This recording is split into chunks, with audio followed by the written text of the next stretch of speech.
Thank you. So we've done the, You just have to use the actual up, yep, page up, page down. Okay. So we just wanted to acknowledge that it's National Poetry Month. And if we weren't so tight on time, we would do a poem, which I spent a long time looking for last night. A poem that would be short enough to put on this slide. Sadly, I couldn't find one. So we're going to acknowledge National Poetry Month, and then we will do something for National Poetry Month on April 19th.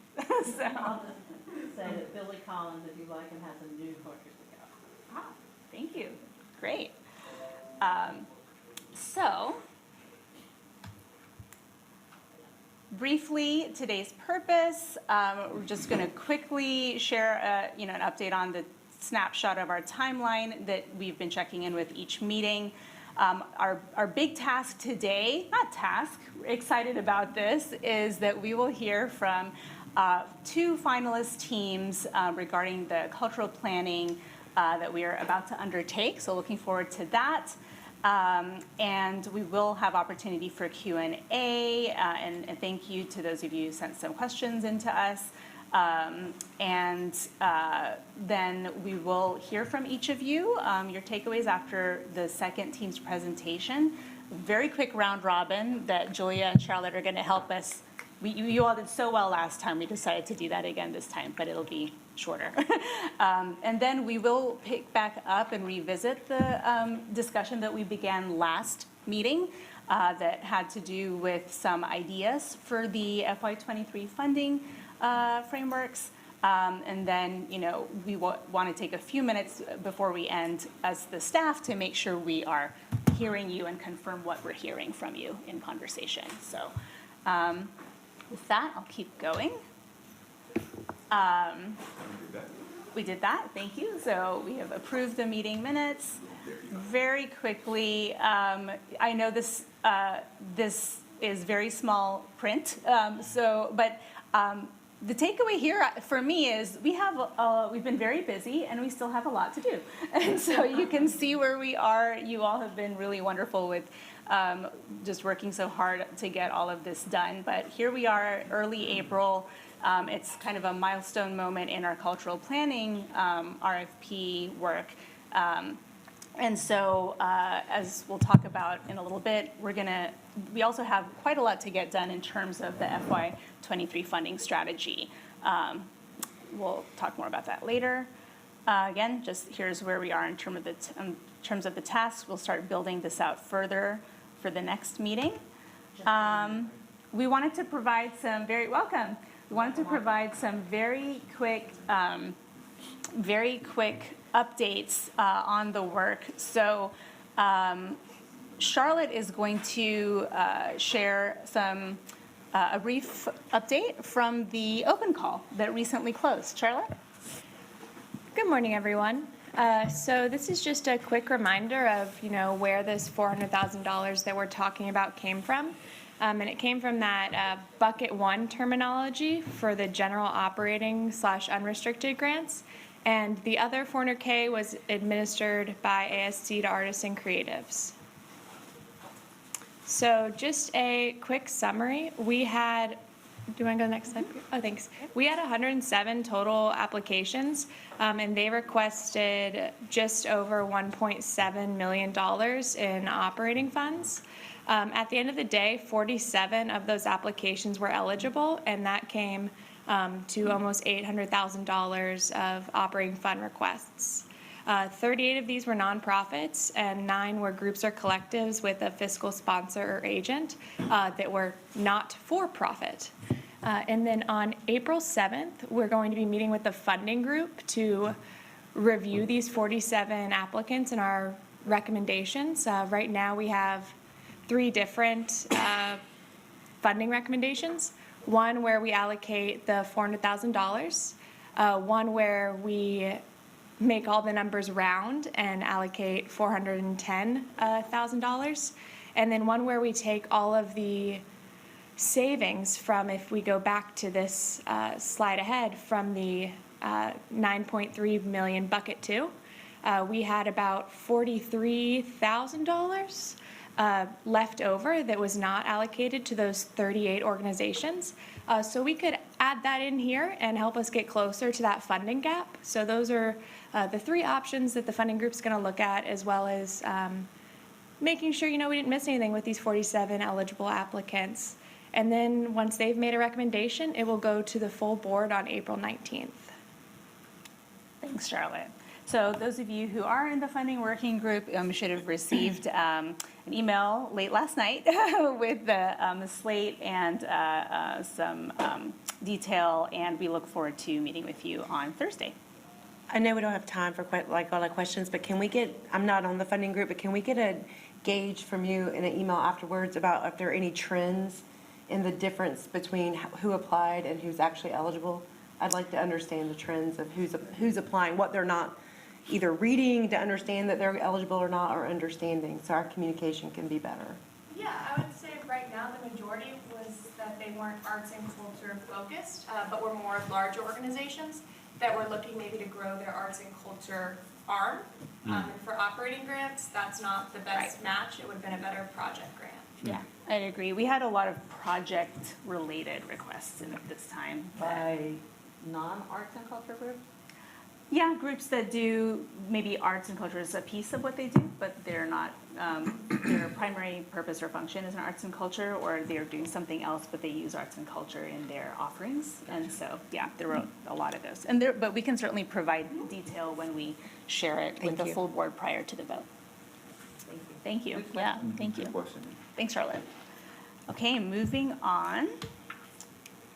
So we are going to go ahead and get right into the meat of today's meeting. And so I'm going to acknowledge our colleague at the city, Tracy Keys, who is in the procurement office. Hi, Tracy. Thank you so much for all your work. Tracy's been phenomenal. Yes. And I'm just going to very briefly kind of refresh our memories as a group, as well as for the viewing public. Hello, viewing public. The process that we had to get to this point. So there's a cultural planning working group of this board, and we started talking, probably right after the holidays. The members, we have several I of was us gonna say, seated why here. don't you Yes, Cindy, listen would to you them? like to introduce yourself as also as chair of the board? I'm Cindy Patterson, and I'm on that group. Kevin Patterson, I'm on the group. April Whitlock on the group? And I'm Priya Surkar, Arts and Culture Officer, the one staff person on the group, and we had two other board members who've participated as well who are not here today, Sandra Fernandez and Tim Miner. We developed an RFP using information from conversations that the board had, and based on other examples of RFPs from other communities. And as you may recall, we brought you a draft, and the board had discussion, provided some really great feedback. We incorporated that feedback to finalize the RFP, shared it with Tracy, who then worked their procurement magic on it and put it out into the world. And that application process was open for several weeks. We received 6 proposals, and we are hearing from 2 finalist teams today. So I will now turn it over to you, Tracy, to keep us on track for this next piece. Thanks. Thank you, Priya. Like Priya said, good morning, everyone. Good morning. My name is Tracy Keys. I work for the city procurement division for the city. And so I'm just the one that facilitates the RFP process, or the request for proposals process. So we did whittle the 6 that we got down to 2. So this morning, we're going to hear from Lord's Cultural and Cultural Planning Group.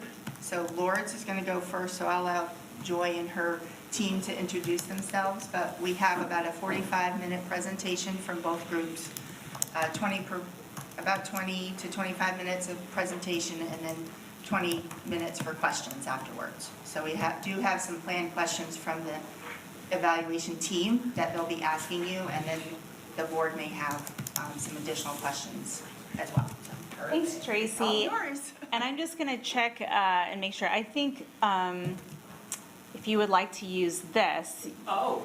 or would you prefer? Sure. What should I do?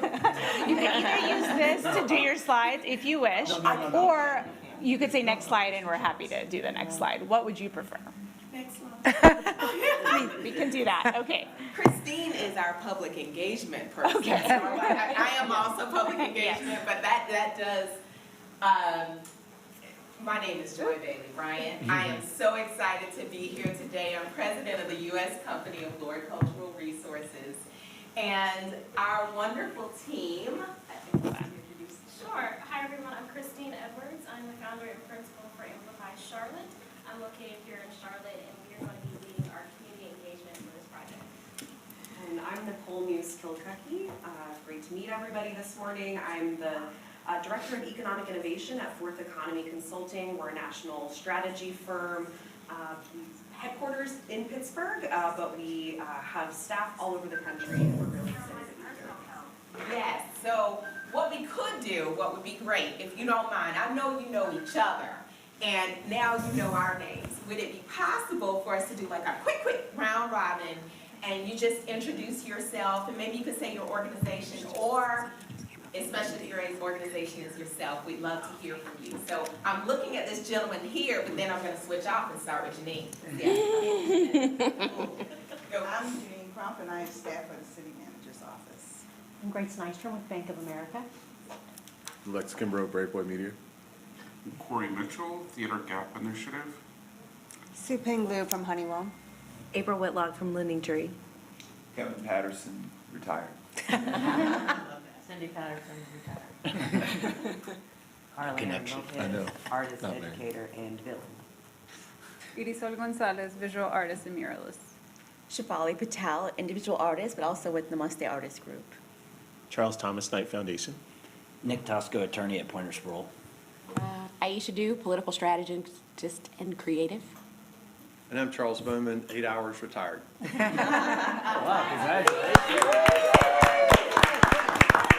I'm Lisa Schroeder on the line from Lowe's. 8 hours and 20 minutes. This is just a mic, so I was gonna ask you, would you prefer to have a podium and have the mic set here, or we can just also put it over there close to? You can just yell. Or you can just yell. I can yell, Well, but this is I for would. the folks at Oh, no, I know, I won't, I know how this goes, yes, this Okay, one, I can is that- use this, yes, okay. and I'll move around, but I'll keep this close. Sounds I great. do understand that part.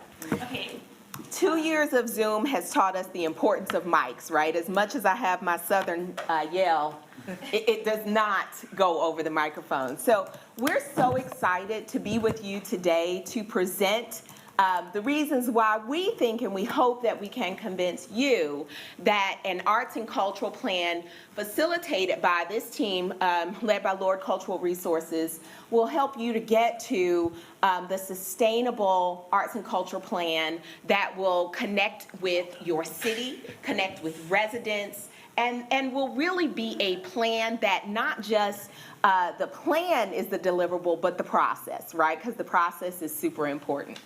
So that said, and I do want to tell you that all of the photos that we use here, you'll see, are from you all. You're wondering. Yes, because you are profiled on the Facebook or the website for the arts and culture. So we were so excited to see these beautiful images. So that said, I know that we have 20 minutes for presentation and about 25 for conversation. So we're going to move through this pretty quickly. And if I speak too quickly, please slow me down, and please feel free to ask questions during the course of the conversation. It's a conversation. Next slide. So we do like to start with an acknowledgement of the people who've come before us.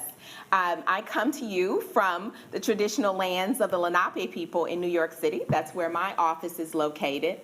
And I will actually take a moment so we can all just kind of quietly acknowledge and think about the people who were in the lands that came before us. So we do just like to take a pause for that. Next slide. I can do it if you want. Sorry, we were trying to minimize thank you, we were trying to minimize the thing in the corner. I think we got it, yeah. So super fast, This is as I said, a brief presentation, but we wanted to help you and help you to see what we see and to keep ourselves on task. So we, of course, wanted to introduce ourselves, our firms who we're representing, address the questions that you sent us. You sent us a group of questions that were pretty good and in-depth, so we want to address those. We want to walk through the process and share our relevant experience, and then finally have a discussion with you. Next slide. So the first question that you had is, how would we work together? Well, that works out very well because we have a handy dandy flow chart or project schedule. Next slide. So as you see, we actually do have a robust team who would be working with us throughout the process. So I would be the leader of the team representing Lord Cultural Resources. We are a 40-year-old firm. I've been with the firm for 20 years. Had the great experience of working on cultural plans across the country, working from the city of Chicago to the city of Dallas to small locations like Decatur, Georgia, near my hometown of Atlanta. We are currently working throughout the state of North Carolina with the Department of Natural and Cultural Resources on a visitor experience plan. So can you hear me? I'm sorry. Oh, okay. So Lord Cultural Resources would bring that global experience. Along with me, our project manager would be Eve Moros Ortega. She brings a deep understanding and of work of cultural policy. She was formerly the executive director of the Bronx Museum of Arts, and then worked for Art 21, which was an education organization, which was film around artists and film. So she would be our project manager, and of course you see here our team of Tiffany Lyons, Valerie Guevara, and Tasha Hunter, who would really provide that back of house capacity. I'm going to ask Nicole first to speak about Fourth Economy and the work that they would be doing with this project. Perfect. So again, Nicole Muse-Kilcucky from Fourth Economy. We do a lot of economic development and community development consulting all over the country. We work in diverse communities, and we're really focused for this project on combining data analysis with the qualitative analysis that Christine will talk about, and the community engagement to really provide a robust plan. So I'll hand it over to Christine. Thank you. Good morning, everyone. I'm Christine Edwards. I'm the founder and principal at Amplify Charlotte, and I'm a longtime Charlottean, not quite a native, but I grew up here in Charlotte, and we actually got our start through an Emerging Cities Champions grant, which is a Knight Foundation program. So I'm really pleased to be in front of you all today. So as you can see, some of the folks that we have pictured here, our team is composed of myself as a principal consultant. I do have a long and deep career in local government, community engagement, working both with the city and county government, universities, and nonprofits throughout North Carolina and the Southeast. We also have Tiara Mahoney-Polino. She is our bilingual community engagement specialist. She's fluent in Spanish, and she also does Spanish language training. She's been with my organization for about 1.5 years. We also partner strategically with Anovia Bedford of VetDeck, which is a full-service marketing firm formerly of Black Tech Charlotte, and she is our strategist on marketing, PR, and all things graphic design. The folks that are not pictured here, we actually have expanded recently. We also have a content specialist who works on our brand content and our client content. We've also just hired a project manager. So we're going to be focused on community engagement and bringing those themes of equity as a through line throughout this project. Thank you. Thank you, Christine. So next slide. Thank you so much. No problem. So as I said, Lord Cultural Resources, I talked a little bit about our firm, and I just do want to emphasize that we would bring that in-depth understanding of the arts and cultural ecosystem. So understanding what's happening locally and globally, applying that across the entire planning process, right? So we'd also make sure the high-quality deliverables and well-executed meetings and engagement. So for instance, Christine's team team at Amplify is leading the public engagement, but a LORD person will always be present and at many of the meetings working in tandem with the Amplify team. So we are actually working together fully as a team. You won't see one without the other. Next slide. Oh, actually, we went through each of our teams, but we can help to continue to answer those questions. Yeah, I think with this slide, we can just sort of focus on some of the specific points in our proposal that we put into our scope of work. So, again, Fourth Economy, we take a really holistic view of community and economic development, and therefore, it's really important to us to bring in that analysis to this project. We would lead the piece of the project that has to do with really documenting and understanding and publishing a full asset map of Charlotte's cultural landscape. So we do a lot of ecosystem mapping. We do a lot of inventory work in communities all across the country. Again, layering in both asset descriptions, people, organizations, and places, as well as additional data, things like demographics, economic considerations. We're really focused on equity and resilience. We do a lot of planning around equity and resilience in many of our communities. I think two other things that we'll be really focused on in this project is bringing in additional data and also recommendations around funding options. That was something that we'll talk about a little bit later. But again, I think bringing in, we're really skilled in bringing in and layering in data on top of and in tandem with that qualitative community engagement input that we receive.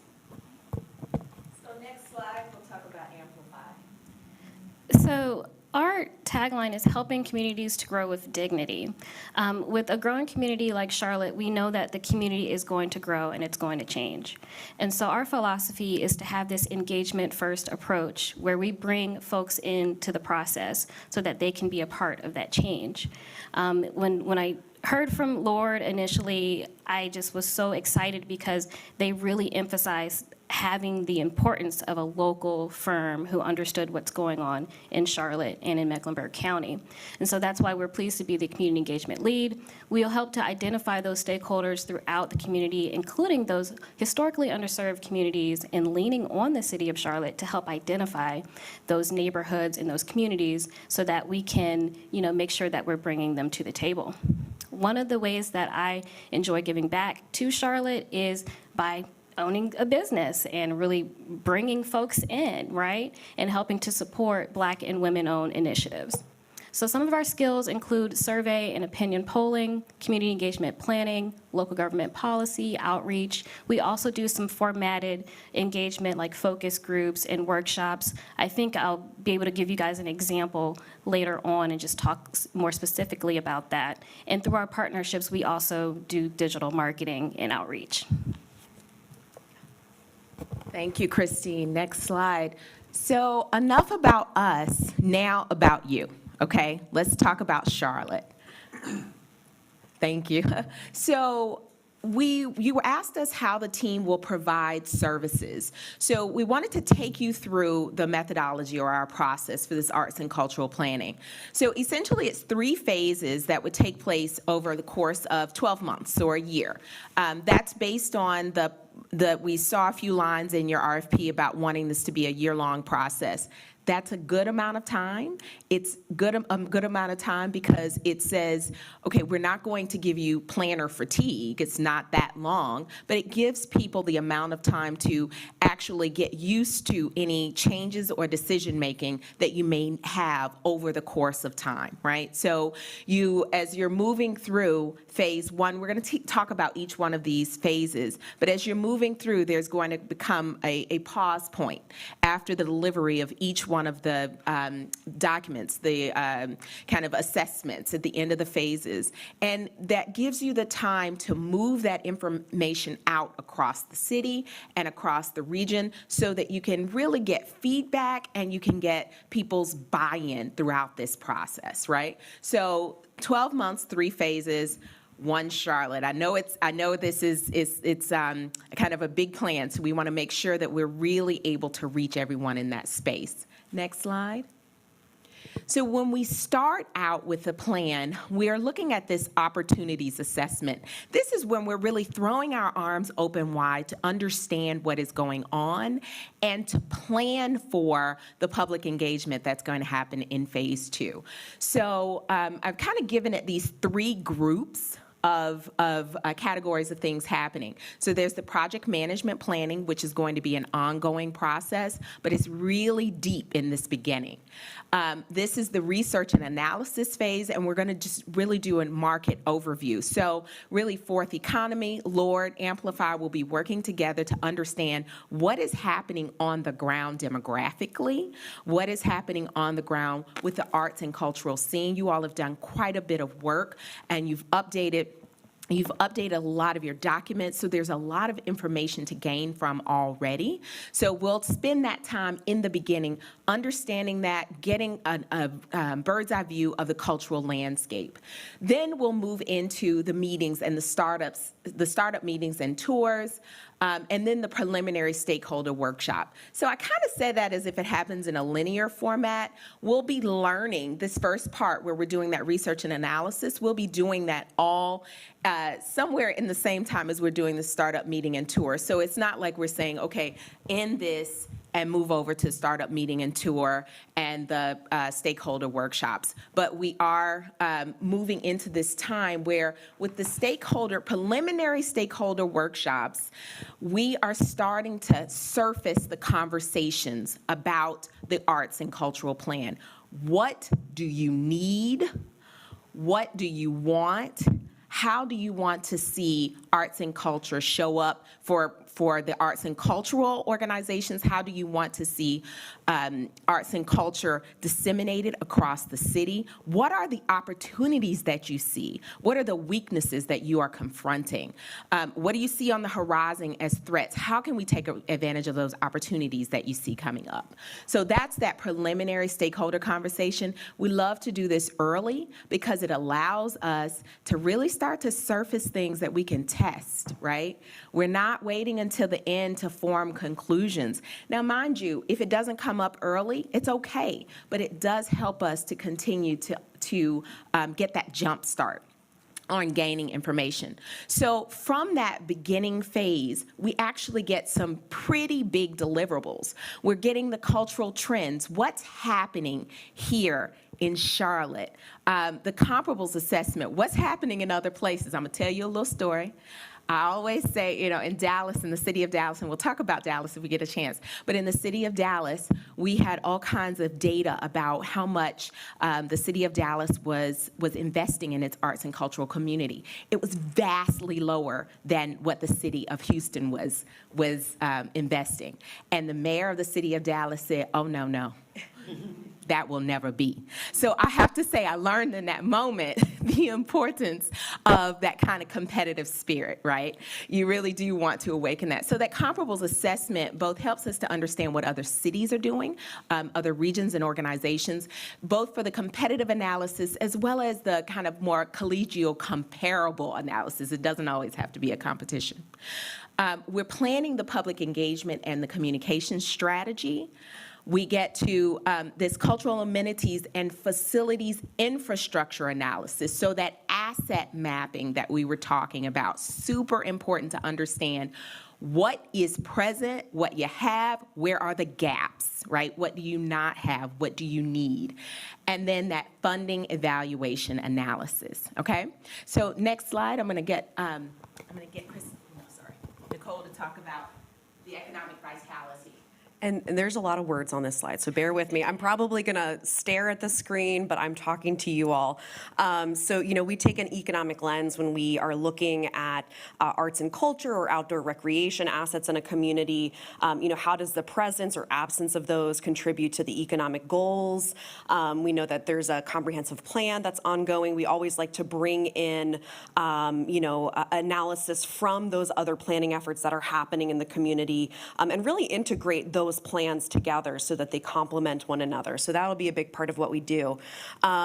We really want to focus on economic mobility, equity, and sustainability within the context of this plan, and really position arts and culture as a catalyst to progress. We know that arts and culture can bridge social and cultural barriers, provide economic growth and development opportunities, and create a sense of community. And so just as an example to highlight sort of how we look at that, we recently worked with the Pennsylvania Council on the Arts to really look at the impact of the creative sector in the state of Pennsylvania, but also what the impact of the COVID-19 pandemic was on that sector. And so we saw a number of things. We did focus groups all around the state. We held 5 different focus groups virtually by Zoom at that time. But we asked creatives and we asked funders and we asked economic development ecosystem members, sort of what are you seeing and what are you experiencing? And from that, we learned that, certainly there had been a lot of negative consequences of the pandemic, as we know, certainly live performances and things in person, but we also saw a lot of innovation that came out of that period of time. We saw people moving their offerings online. We saw people being creative about where they held things in an outdoor environment. And so through that process, we were able to, we wanted to keep the best of that innovation while also solving for some of the negative impacts of the pandemic. We ended up, through those focus groups, kind of brainstorming a number of recommendations that really focused on how do we solve for short-term economic recovery of the creative sector, but also look at long-term resiliency for the sector as a whole. So things like supporting creative entrepreneurs, connecting them with startup resources, small business resources, to make sure that they can put their offerings online and have that online presence, incorporating arts and culture into Main Street development. So a lot of the small rural towns in Pennsylvania actually thrived during the pandemic because people wanted safer, smaller environments to do shopping and go to breweries and go to concerts on the farm. So one of the big recommendations out of that plan was how do we get together arts professionals, arts funders, with the economic development professional, the chambers and the Main Street organizations that typically don't talk to one another. How do we bring them together to come up with these creative solutions? One other question that you asked of us in your questions that you sent over was around addressing funding gaps and ideas for sustainable funding sources. We work with a lot of communities. Specifically right now, we're working with the York County Economic Alliance and the Cultural Alliance of York County to look at funding options for public funding streams for arts and culture and outdoor recreation. So that's one thing that we have a lot of experience doing in terms of what resources are available, whether it's grants, philanthropy, endowments, or a more permanent or a public funding source to help fill those gaps and augment traditional funding. One thing that we're seeing a lot of, that we've worked with a lot of communities in the last year and a half, is how do we leverage federal rescue dollars that are coming into our communities to really invest in these assets. Quality of life, quality of place is a huge driver of economic development and growth. So how do we, one, justify investments in these spaces, but two, use those investments to further our larger economic development goals around talent attraction, business recruitment and retention, and job growth in the region. And I will say one thing that was always, this is an oldie but a goodie story. When we were working on the City of Chicago, the cultural plan, when we were working on the City of Chicago cultural plan, the mayor at the time said to us, I understand that, our streets are always going to have to be paved. The lines are always going to have to be painted on those streets. Why do those lines have to be white lines? Why do the this is, as I said, it's an old story, so now the crosswalk thing has been questioned. But, at the time it was, why can't those crosswalks be designed by artists? We're spending the same amount of money, but that money could go to artists and artisans, right? So that is the same idea. There's not a new pot of money. The money is still there and it still exists, but how might the arts and cultural sector be able to be supported by these dollars that are still being spent, and how might we also be able to awaken our creative sides and help all of those different understandings that we know arts and culture can help with our brain and the vitality of our cities. So we are very excited about the economic opportunities that arts and cultural planning always brings to our work. Bless you. Next slide. All right, I'm actually going to come over here. Yes. So I'm really excited about this slide and to be able to tell you all about it.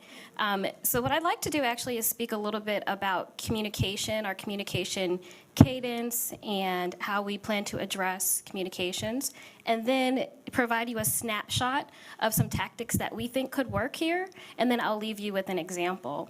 So I work alongside Inovia Bedford. She's with VetDec, and she's a marketing strategist. And so our communication cadence, we would work alongside the city, we would work with Lord and the consultant team to develop those key messages and allow for the public to learn about the program and learn about what's going on, but also to opt in to receive messaging. We'll be using communication platforms like newsletters, social media, and using the city's media relationships in order to get the word out. So I did want to talk about communications a little bit before I jump in to the public engagement. So this is a snapshot of what we think could work for this plan.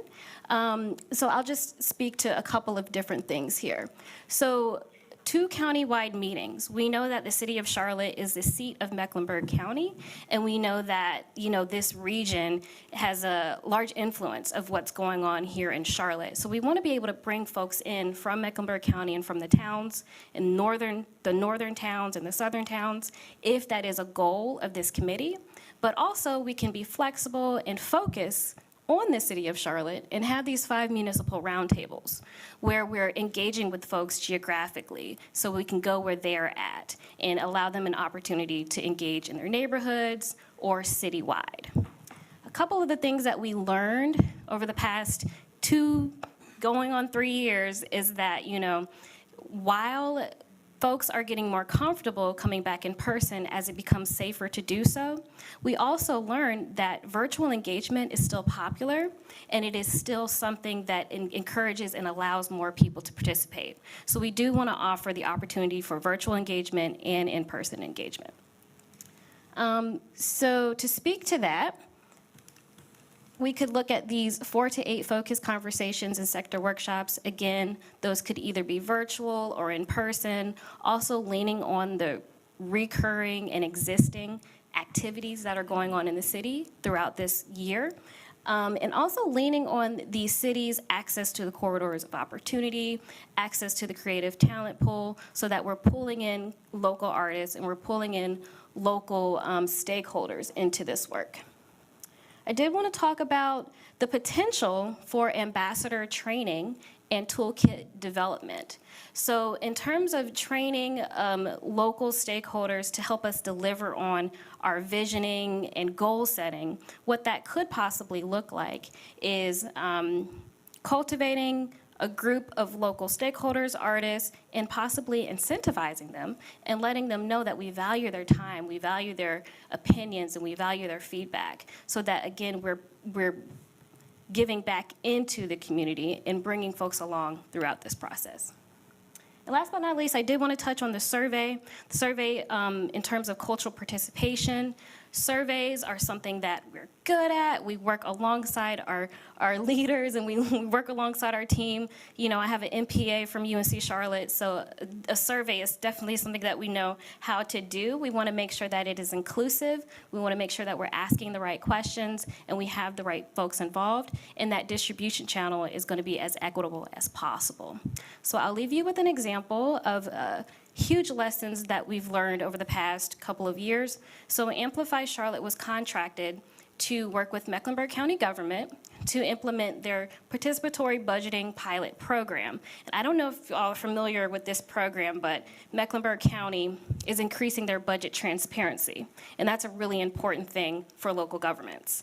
And I believe that I have a gift of translating some of these, complex topics into something that people can understand and want to be a part of. And so participatory budgeting, what we learned in doing that, we actually recruited about 80 volunteers throughout 6 county districts.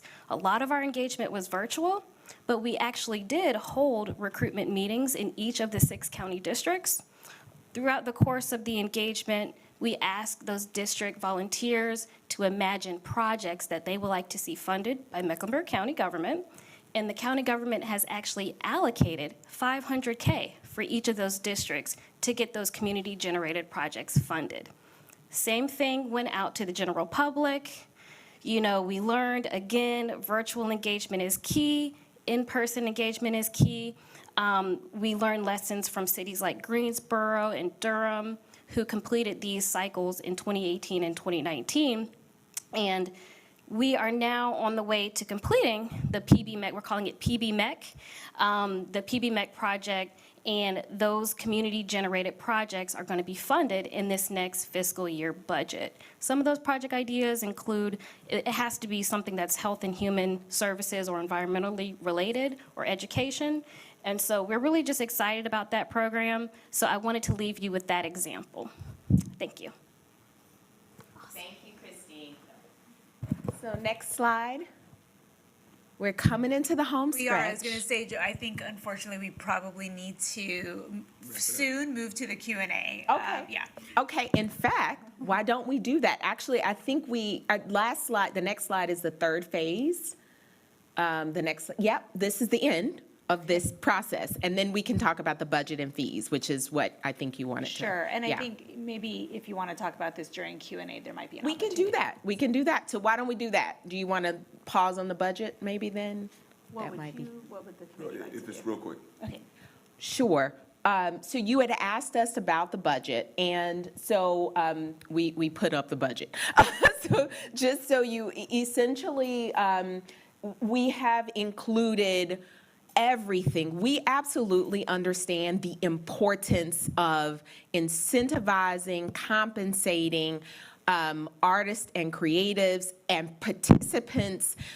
We do that not just because you asked, but we do that as a part of our standard practice throughout all of the planning that we've been doing. So I just wanted to show you the budget that we have. It is all inclusive of those incentives because you had a budget that was robust enough. The contingency is about $45,000 for that compensation back. So that will allow for it. Okay, I'll be quiet now. Questions? I see the looks. So one of our key goals in the process is to identify a sustainable funding stream. I think you're aware of how we put this together for a 3-year period. Half of the current money is corporate. So we need to do 2 things as we go through this. 1, we need to build support. Yes. And 2, we need an approach on how, 1, build support, and 2, what would it look like to fund arts at a level, arts and culture and history at a level that made it a robust place for artists and arts organizations to be sustainable. That's the question? Yeah. How would you, where you? Okay. Do you want to address? And I can. Absolutely, yeah. So we know that sustainability is really important when it comes to funding. As I mentioned, we've been working with a community in South Central Pennsylvania to evaluate different funding sources for the arts and culture and outdoor recreation space. Through that, we're doing a comparative analysis of successful communities that are comparable to their population, economic characteristics, and we're evaluating with them sort of the pros and cons of different approaches. So whether it's a tax district or a percent for arts, bringing in corporate sponsors. So we would want to work with you all to evaluate, what is the corporate sector's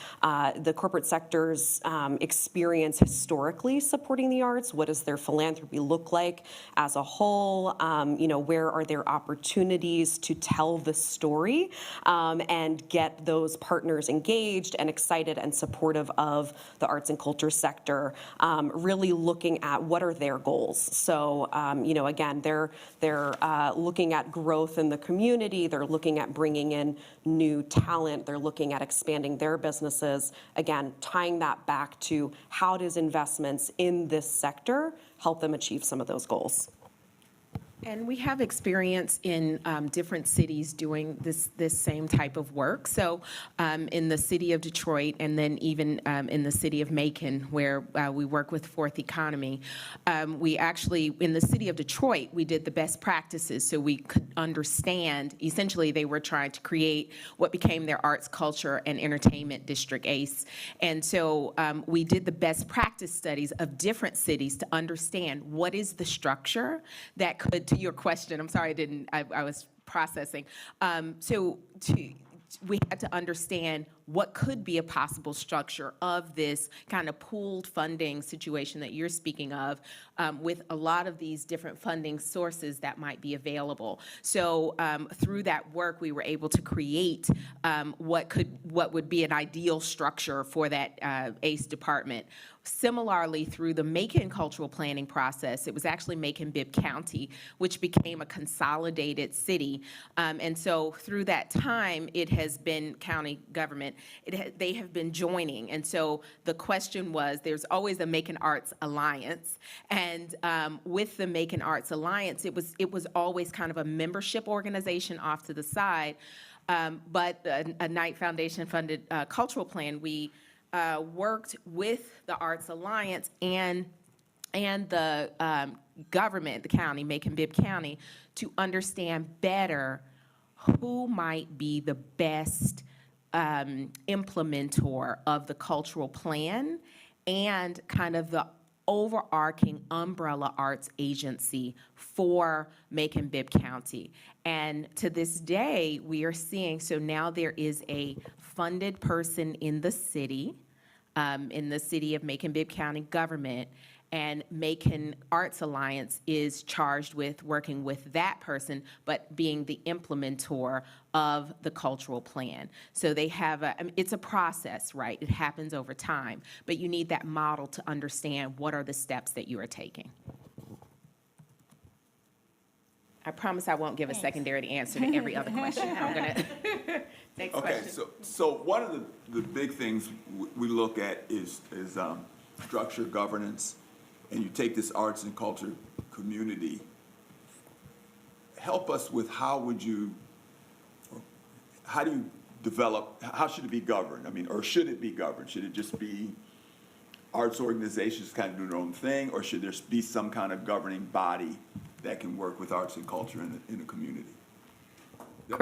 Great question, and I think you all are the ones that are going to have that answer, right? Because artists, first of all, artists always want to be rugged individuals, right? We are a bunch of rugged individuals. So, but really and truly, the point of having all of these conversations, doing all of this research, is to understand what will work best for Charlotte.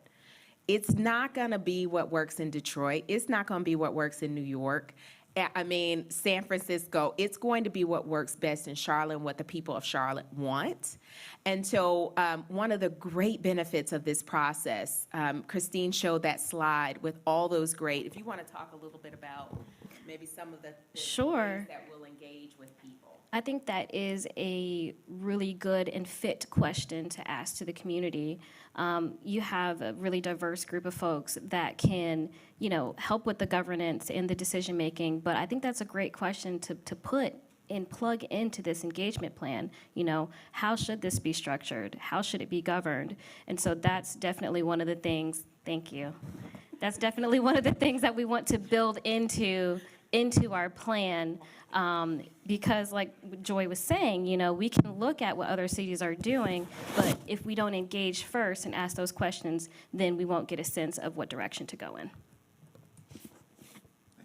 Other questions? How expansive is your definition of culture?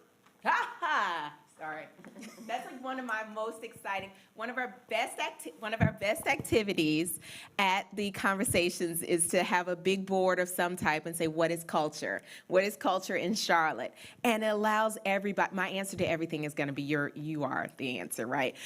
We allow people to draw, we allow people to write their answers. We ask them, what is, and in every city it's different, right? In Houston, they have a slab car culture. So culture for them is really decorating these cars and, like they have art shows around these cars. It's a big deal. So culture in every place is different, and it is just so exciting to experience that. So we would look forward very much to providing that definition based on this conversation. Actually, I thoroughly enjoy that Mr. Bowman asked that question, and I really 10 times level, like I cannot find a standard English language to describe how excited I am that you even referenced the slab in the first place. In this environment. However, could you talk to me a little bit about your experience with developing cultural plans and acknowledging the diversity of the cultures within cities? Because we are a very southern city. This is the banking capital of the South. And I think a lot of the issues that Charlotte will walk through is understanding that culture is not defined in one or two ways, but it's several different ways. Okay, so while I'm doing this is why I'm scared to operate people's. So I want to show you something. So here, this slide shows you, this is the city of Dallas. And during the process, the reason data is important is because in an organic process, we're trying to gain information from as many people as possible.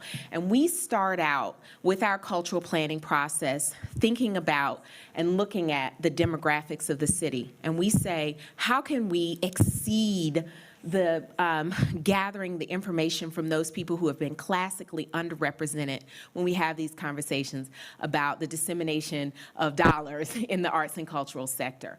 So what we do is we look at the demographics, which is this bar, if you don't have your bionic eyes on. The bar up top shows you kind of what the demographics of the city are, ethnicity. And we gather the information during our conversations. We say, okay, what's your zip code? We don't ask any names. What's your zip code, race, ethnicity, gender, whatever we want to understand regarding demographics, so that we can then make sure that in these conversations, we're saying, we're not just saying, we're actually getting feedback and understanding. And then we look at where we are going, and if we've matched it, or if we have not, and then we double down to say, we need to do more. We need to go into this space because we know we'll get more conversations with people in this demographic we're missing. This image shows you, the measles slide, shows you we were going to every zip code in Dallas. We had feedback and conversation for people in Dallas from every single zip code. That's what that graphic is to show you. But the point of the whole conversation is we're not going out and just having a conversation about the city, Charlotte of 2005. This is Charlotte of 2022. And we want to reflect in these conversations and who we're gaining getting into the room, Zoom room, real room. We want to make sure that they reflect Charlotte 2022 and Charlotte 2032, right? So we want to go further than that. Can I speak to that? Yes. Just quickly about language access and access to different, cultural diversity. We do have access to partnerships so that we can bring in as many people as possible. I really appreciate you for asking that question, and also Mr. Bowman for asking that question, because a lot of times people say Charlotte doesn't have culture, but we are rich in culture here. And so we want to be able to highlight the fact that we want to get in neighborhoods and reach everyone that we can. Thank you. And we have time for one question, and then we'll have to wrap. So I'm going to hand it to April.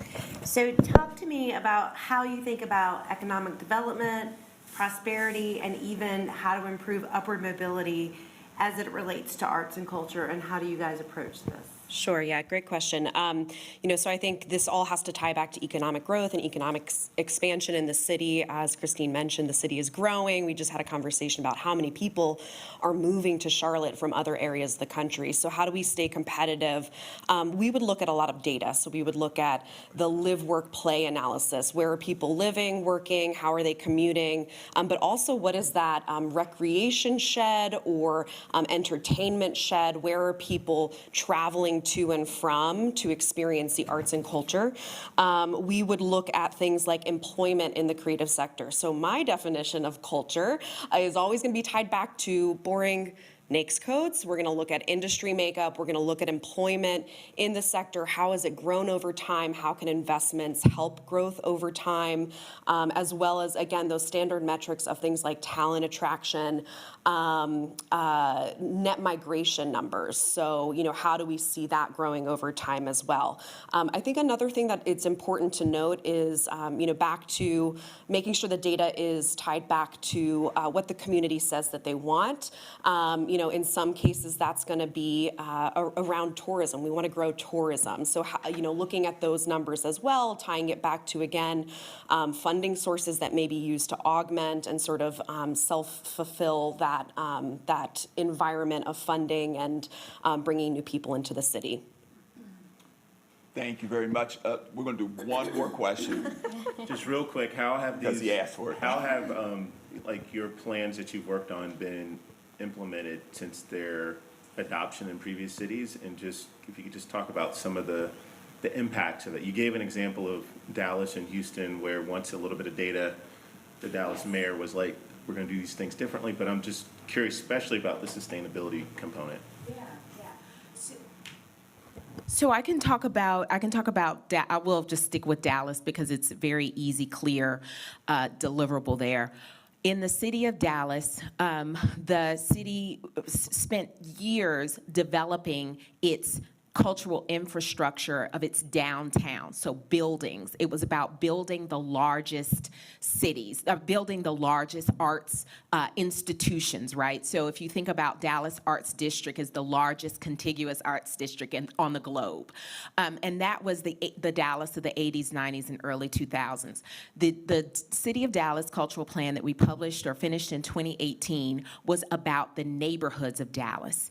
And it was about building infrastructure based on the organic arts and cultural organizations' growth in neighborhoods.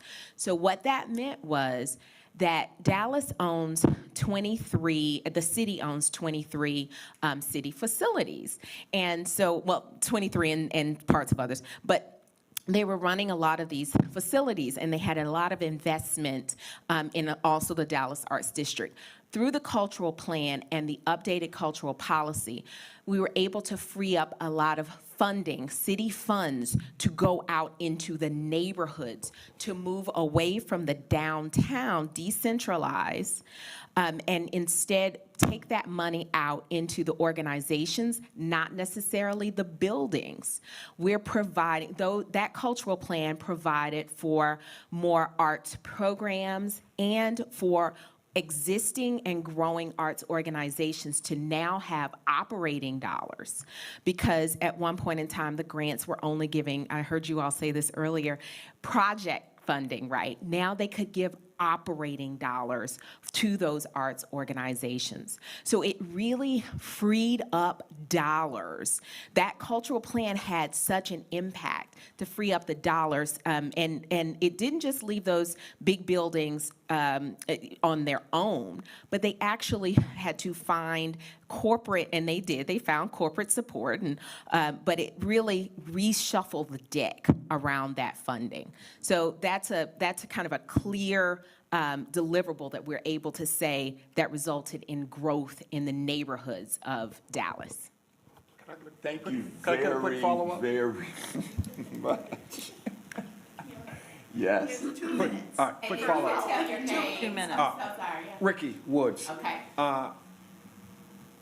The decentralization of that arts district and moving more dollars out, what did you do to get the city or Dallas to make that shift? we were able to prove the need and so there was both the need and the will of the people, of the community. So we had the economic case. We had an economic case built that the support, if you, they had a lot of deferred maintenance. And so we had to figure out, okay, what funding can you use for the deferred maintenance on these arts district buildings? You know, sometimes when people need to just clear their throat, if you deal with something like that, deferred maintenance was the hang up for the city.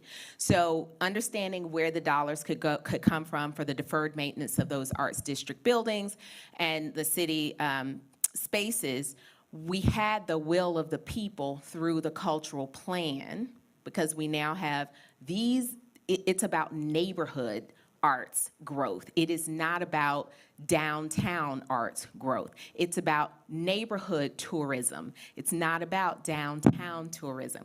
Once we had that very clearly documented, we had statistics, you know, we had all the good information, we were able to come to the city council with that information and back up economic data and provide the way forward. Like, we didn't just say this is what you have to do, we had a plan, right?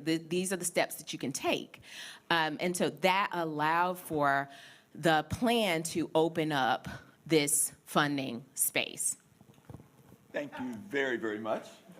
Thank Appreciate you. it. Thank you. You can put it on the podium. Thank you all. Right. Thank you for the time. No, you're fine. You don't have to look that way. Thank you all. Thank you so much. Appreciate it.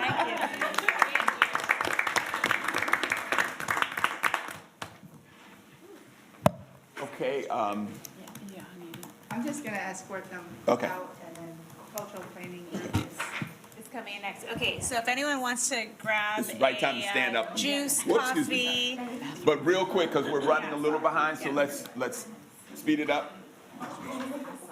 There's 3 there, and also Tracy. Oh. Are there restrooms down that way too? There's one there. Okay, there and there. here, and then there's restrooms down past the Oh, wellness center. I'll go that way, since that, just do. So you sit down here to the left? Okay. I'm doing well. Tracy, down this way?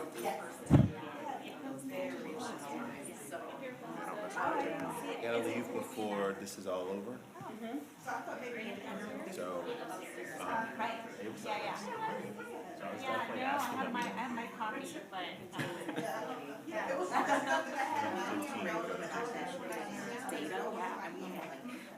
Oh, yeah, right. I remember you holding it. That makes sense. I remember you holding it. Okay. anyway, you doing good? Yeah. I'm well. Good. Busy. Back to back. Wall to wall. In person. I don't like this back to back in person. I kind of forgot what that was like. I'm like, oh yeah, that's right, I need to actually leave. I know. It's hard. Nah, this is Zoom this morning. Yeah. Oh, good morning.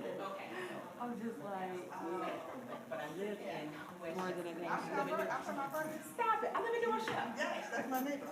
Yeah.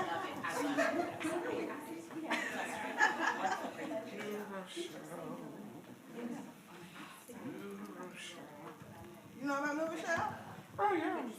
You from New York? Huh? You from New York? Oh, no, I'm from Baltimore. Oh, okay. From Baltimore. Mm-hmm.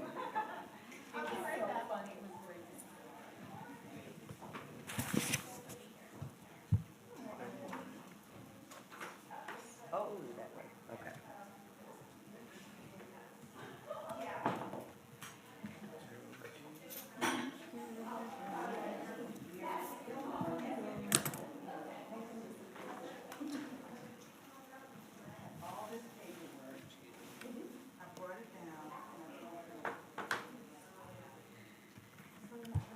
So Aisha, you run any more referenda lately? Not lately.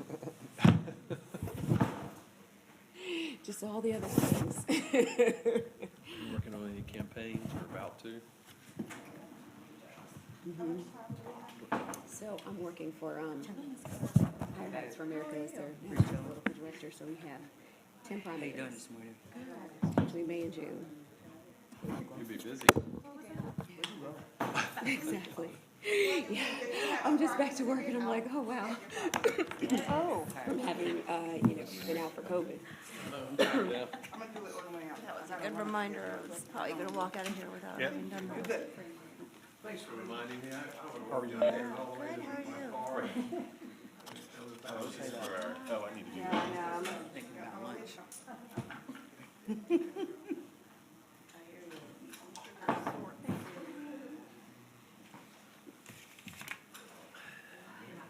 You're just going. I gotta grab mine.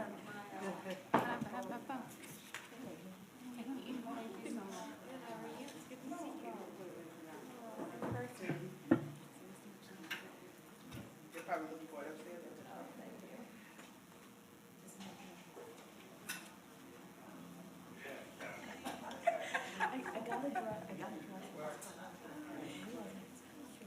I don't Did I do it right?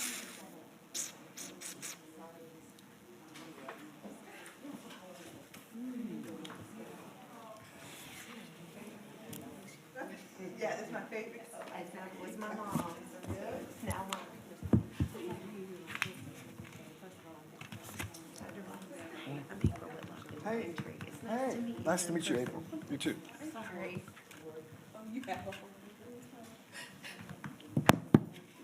Cora, how are you? All is well. You got everything you love of it. Yeah. Still holding on. That's what you're saying. I haven't seen you so long. I'm doing good. I'm still on my post-Dreamville excitement. That's all. Like, yo, I literally got to see T-Pain live. I don't know if that's gonna happen again. What's up, babe? Hey, Corey. Excuse me. Maybe be costly. I don't know what I carried out. Other way I've been.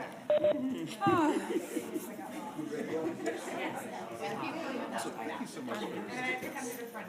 We're gonna get started with our next team.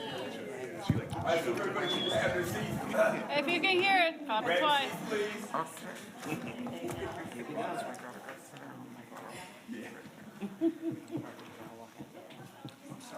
That's a tripping hazard. Alright. I just feel like I'm knocking your stuff over all the time. That's what my own knocking chair down. This will be our bad chair. Exactly. There we go. I'm gonna do better this time. Yep. Yeah, watch out. Chords. So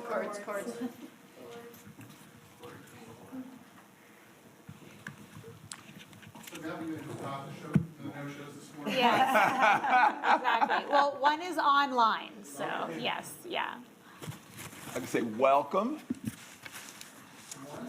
Glad to have you. I guess we can start off with you introducing yourselves, and we'll at least introduce the committee real quick, or we'll go around the room like we did before. Sure.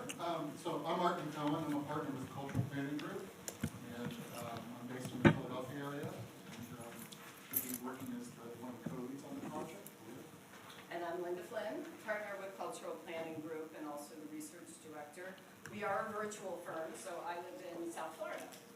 Hi, I'm Mariana Holman. I live here, and I'm the research associate supporting this work. Hi everyone, I'm Christine Edwards, I'm the founder and principal for Amplify Charlotte. And I'm from Charlotte, longtime Charlottean, we focus on community engagement and outreach. Thank you. So we'll go real quickly and introduce. Charles, why don't we start with you? I'm Charles Bowman. Aisha Do. Nick Tosco. Charles Thomas. Shifali Patel. Irisol Gonzalez. Carla Aaron Lopez. Cindy Patterson. Cindy is our chair, and she's also on the committee that went through the proposals. I'm Kevin Patterson. Priya Surkar. April Whitlock. Sipeng Liu. Ricky Woods. Corey Mitchell. Lex Kimbrough. Grace Langstrom. And April was also on the committee, and we have a couple committee members that weren't there. And we'll turn it over to you. Okay. Come first. Is there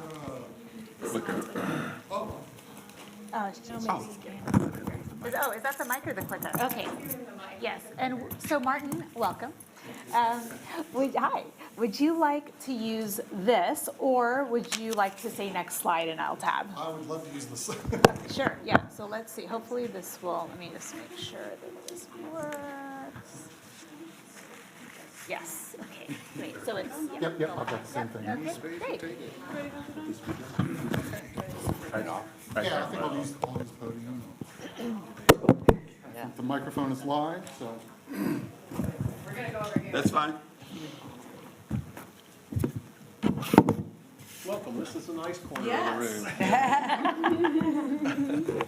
Okay, take a deep breath, you can cleanse. Thanks for coming in, so I hope you had a productive morning so far. So on behalf of the Cultural Planning Group, I would like to, there we go. I'd like to thank you for giving us the opportunity to meet with all of you this morning. We'd like to begin by addressing the first set of questions that you asked our team, and we've got them here on the slide. These are what came to us in the email. So we'd like to talk to you about our approach, about our team, about our services, give you a sense of who we are, how we do our work, how we approach the planning process, and in particular, how we'll approach the planning process here for Charlotte. Woven into the conversation, the presentation here this morning, in a sense, is answers to several of the questions overlapping. We've created distinct sections in the presentation, but in a sense, it's all, I think all of the answers are being provided throughout as we go, a little more in depth. So this team has been designed in response to the RFP. We're here today. We've already introduced the four of us. Linda and I will be serving as the co-leads on the project. Mariama, who's worked with us actually for several years as a research associate, happens to live here in Charlotte. So it was a nice opportunity to actually be in the same city, in the same room, and spend some time with her here in her own city. Several of our team members are listening in on the WebEx and may have an opportunity to join in the conversation, either during the questions or if we need some clarifications. I'm assuming they're all there, but we're not certain.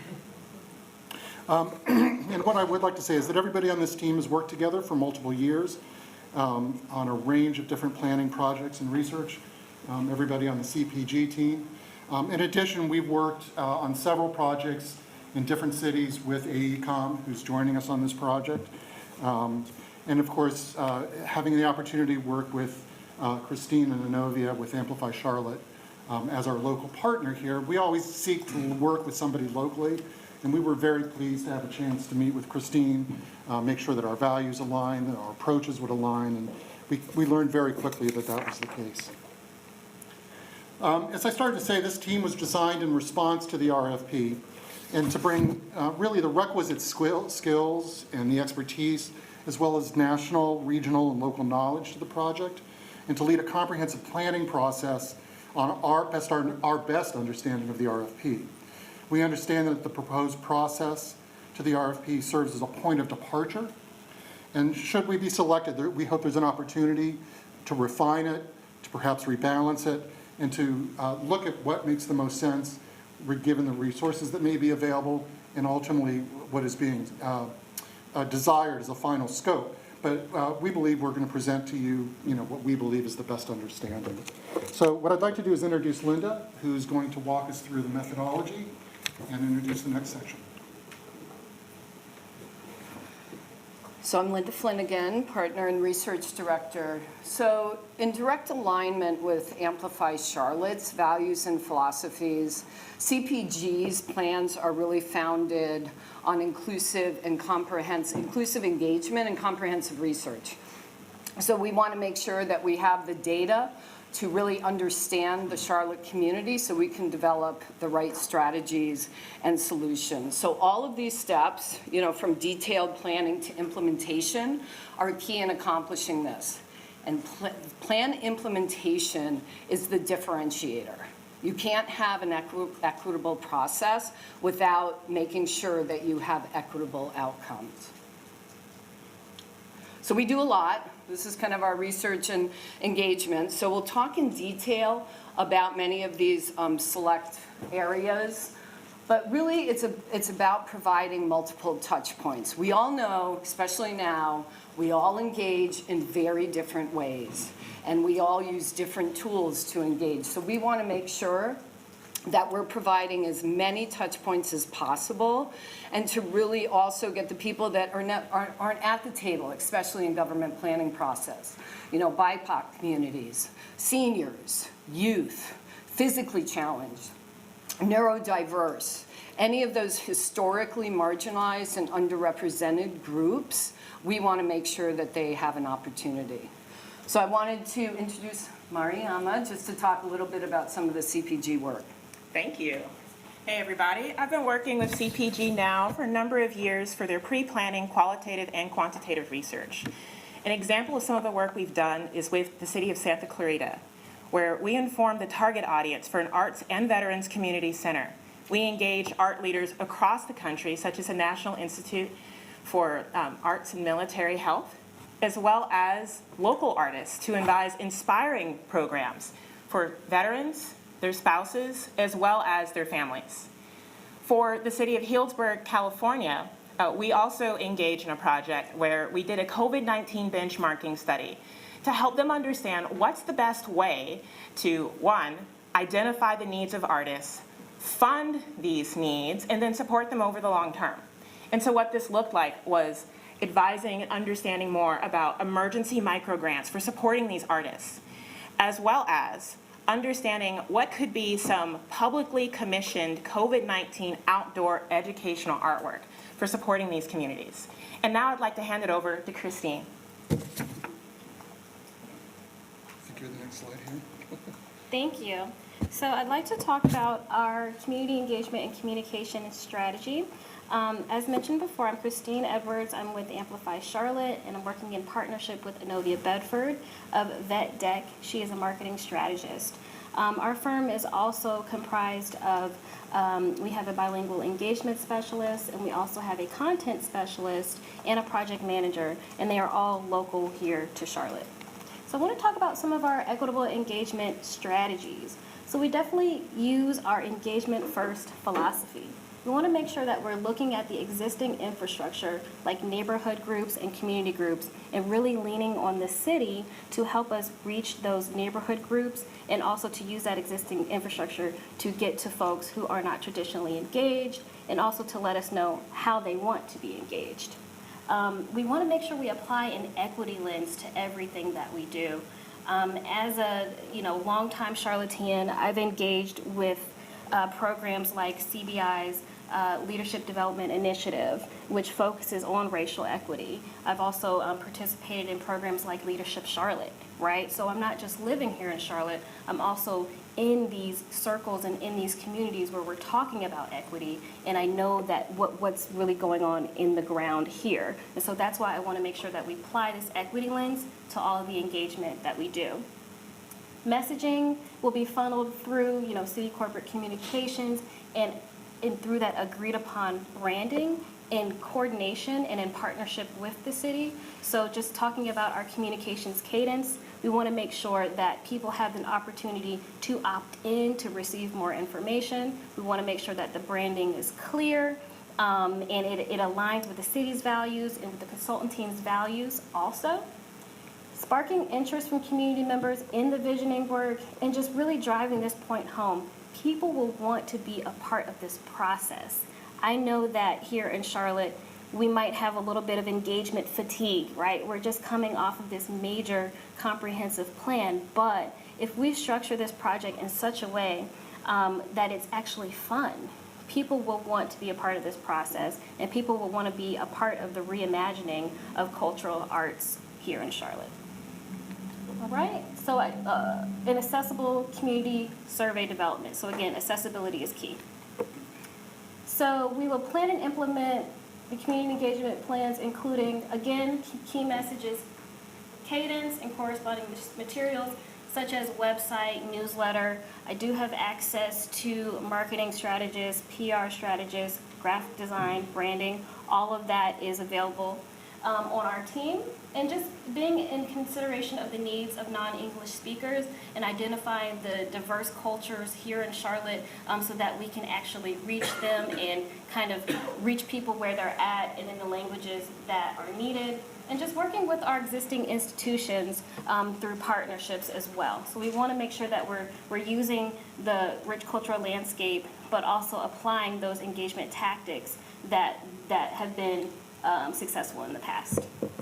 All right, we'll go to the next. I do want to leave you with a quick example. Here's an example actually of our participatory budgeting project, which we're calling PBMEC.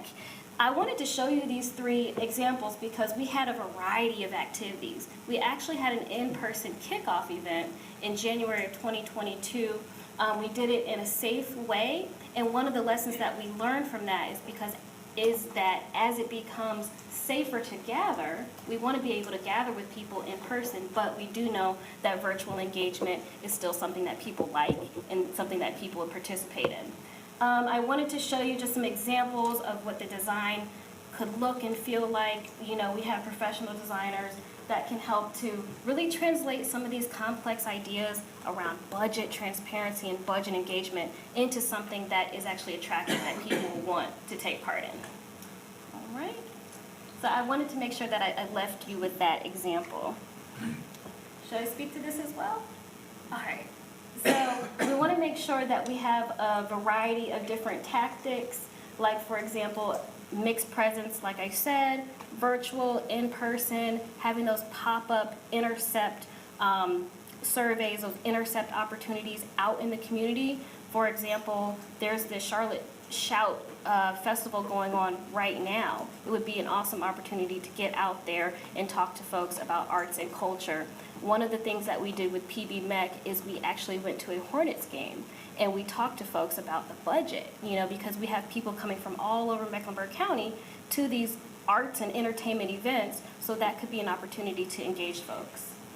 Peer-led discussion groups, place-based community gatherings in neighborhoods, town halls, engaging with our city leadership and engaging maybe even with our elected leadership so that they can help be champions of this work as well. All right, and I'd be happy to answer questions about any of these tactics. Oh, one last thing. So we wanted to make sure that we highlighted partners in this work, including corridors of opportunity and urban planners that are engaging with those corridors currently. And then the Charlotte Office of Equity and Immigration, and of course the City of Charlotte's Creative Talent Pool, which is cultivating an awesome group of artists to contribute to public artwork and to contribute to, you know, just increasing that network and increasing that infrastructure for public art. All right, I think that is what. Thank you. Thank you, Christine. So what I'd like to talk to you about now is just to do a quick introduction to some of the quantitative and complementary research elements that we'll be doing. The first thing I'd like to show you is, you know, one of the things that we know that is extremely important right now is to understand the impact of the past couple of years. We're all reeling from it in our own ways, and we're really trying to get a sense, I think, in the arts and culture sector, what is a clear picture of what really is the impact of that. And I think that's just beginning to emerge. We have a lot of anecdotal data. We don't have longitudinal data quite yet. We do know that robust data lags behind events, right? So that data is just being collected, it's just being organized and interpreted. In fact, and indeed I would say just last week, the National Endowment for the Arts released one of their studies conducted with U.S. Bureau of Economic Analysis, which was not very encouraging, but it was one of the most robust, thank you, Linda, one of the most robust pieces that we've seen so far. The reason I bring this up is on our CPG team is Sorrell Phillips, who has been working on a great deal of COVID impact analysis over the past couple of years. Two of the examples, one for the state of Maryland, one for Palm Beach County, for their arts sectors are some of the analysis in real time that she did. But she's also part of the national team for what's called the Audience Outlook Monitor, which is a massive, massive national and international study looking at audience behavior and, you know, that's changed through time. Will they come? Will they not come? What are the conditions, et cetera? And so, and Charlotte organizations are part of that research, so we're pleased to bring that to our team as well. As I mentioned earlier, you know, we've worked closely with AECOM This is a quick graphic to look at an understanding of equity and diversity within arts and culture. This is similar to a process that we're currently using with the Los Angeles County Department of Cultural Affairs in looking at who is served and who is not served of what LA County is referring to as their investments in arts and culture. And we're in the middle of that process, so we're in the early stages. So I could just share with you this one, this is one example. This is one map from very early data, right? Because we're still in the collection period. But what this shows is we took zip codes that received financial investment from the Department of Arts and Culture, where that money went, and we compare that to a series of economic and equity metrics. And so what we have here is using those metrics to create an inequality index based on zip code to identify communities that have been equitably served and those, of course, that are inequitably served. So again, this is a very early analysis, but just to give you one graphic representation of what that might look like, you can see the very dark splotches are areas based on the early data that we know are not particularly well served.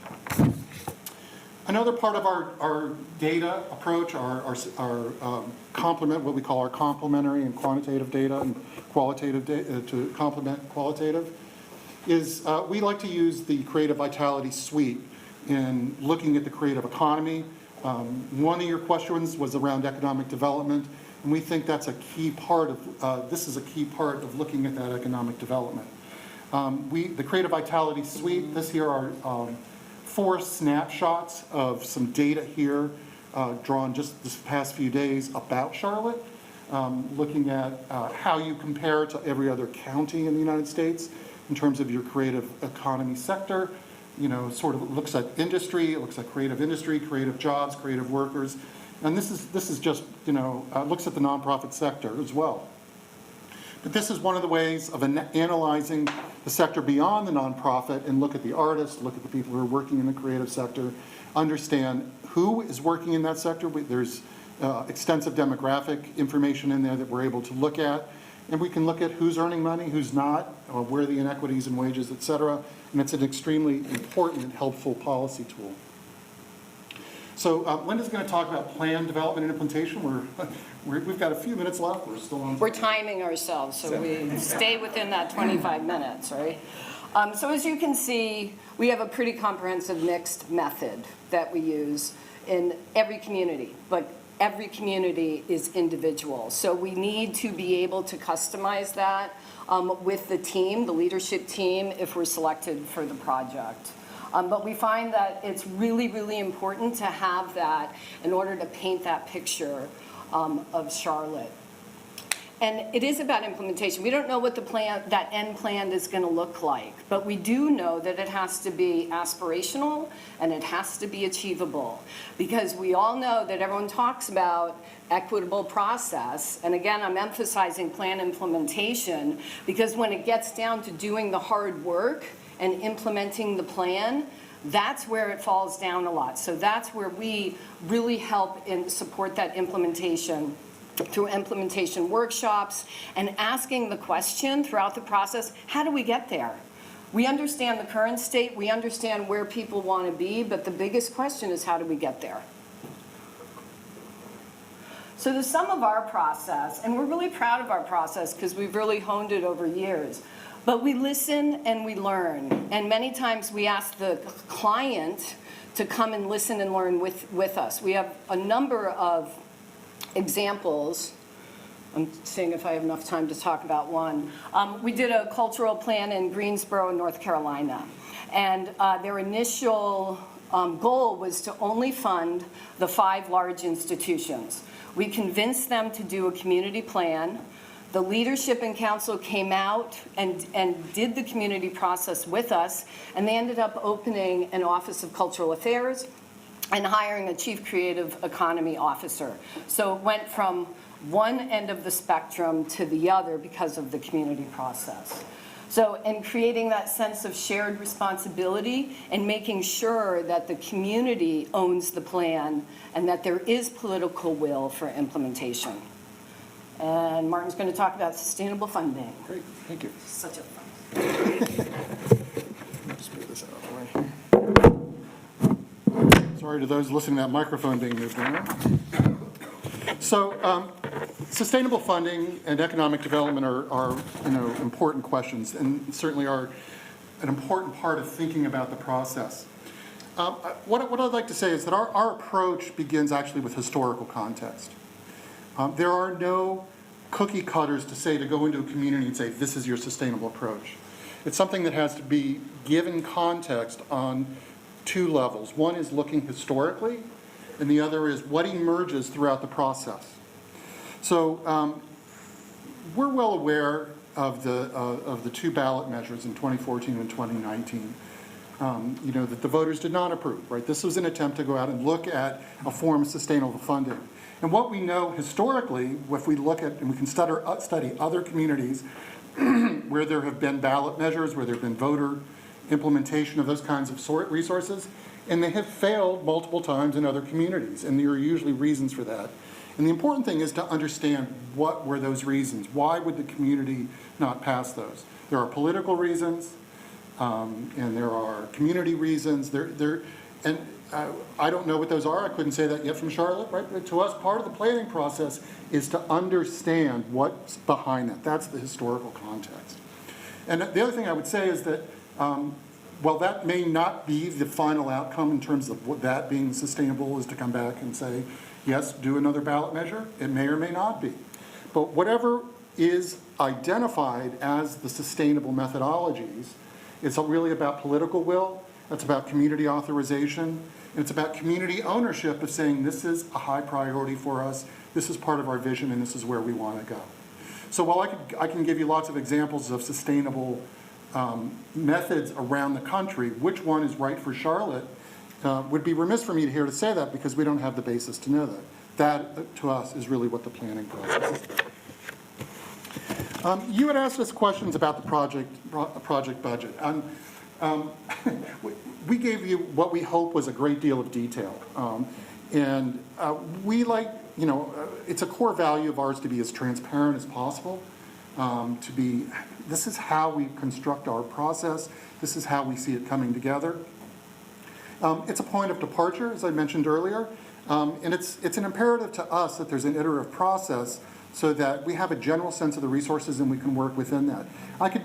In looking at the time, I thought, okay, can I go into great detail here? And it seems to me that if you have specific questions, I'd be happy to answer that. We do make some estimates based on prevailing rates of travel. And I think from a month ago when we provided that proposal and the reality of what travel costs are last week have changed already dramatically. So, that's an economy that goes up and down in its own right.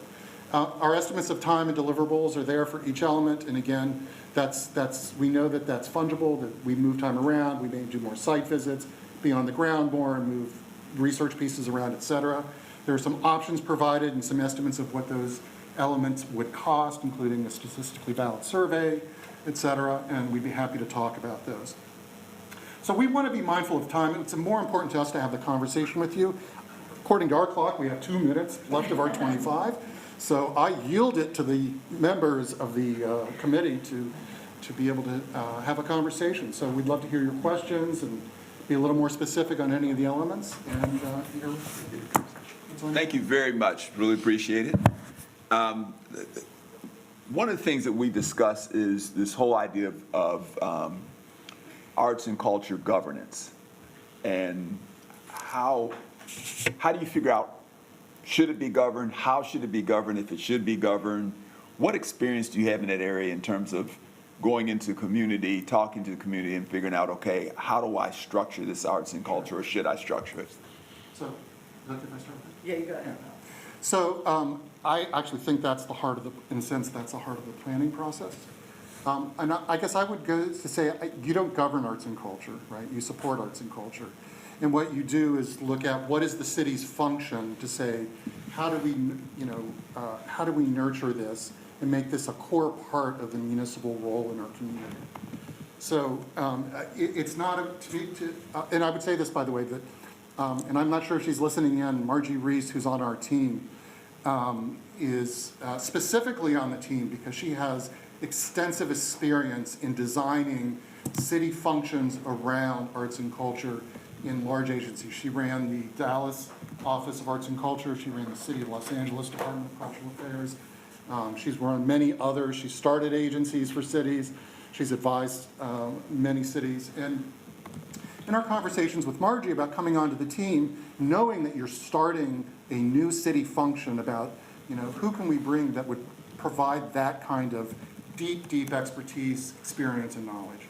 So that's sort of two pieces of answers. One is, I think it's how do we make a construct that is really about the municipal role in supporting arts and culture and supporting the residents, right?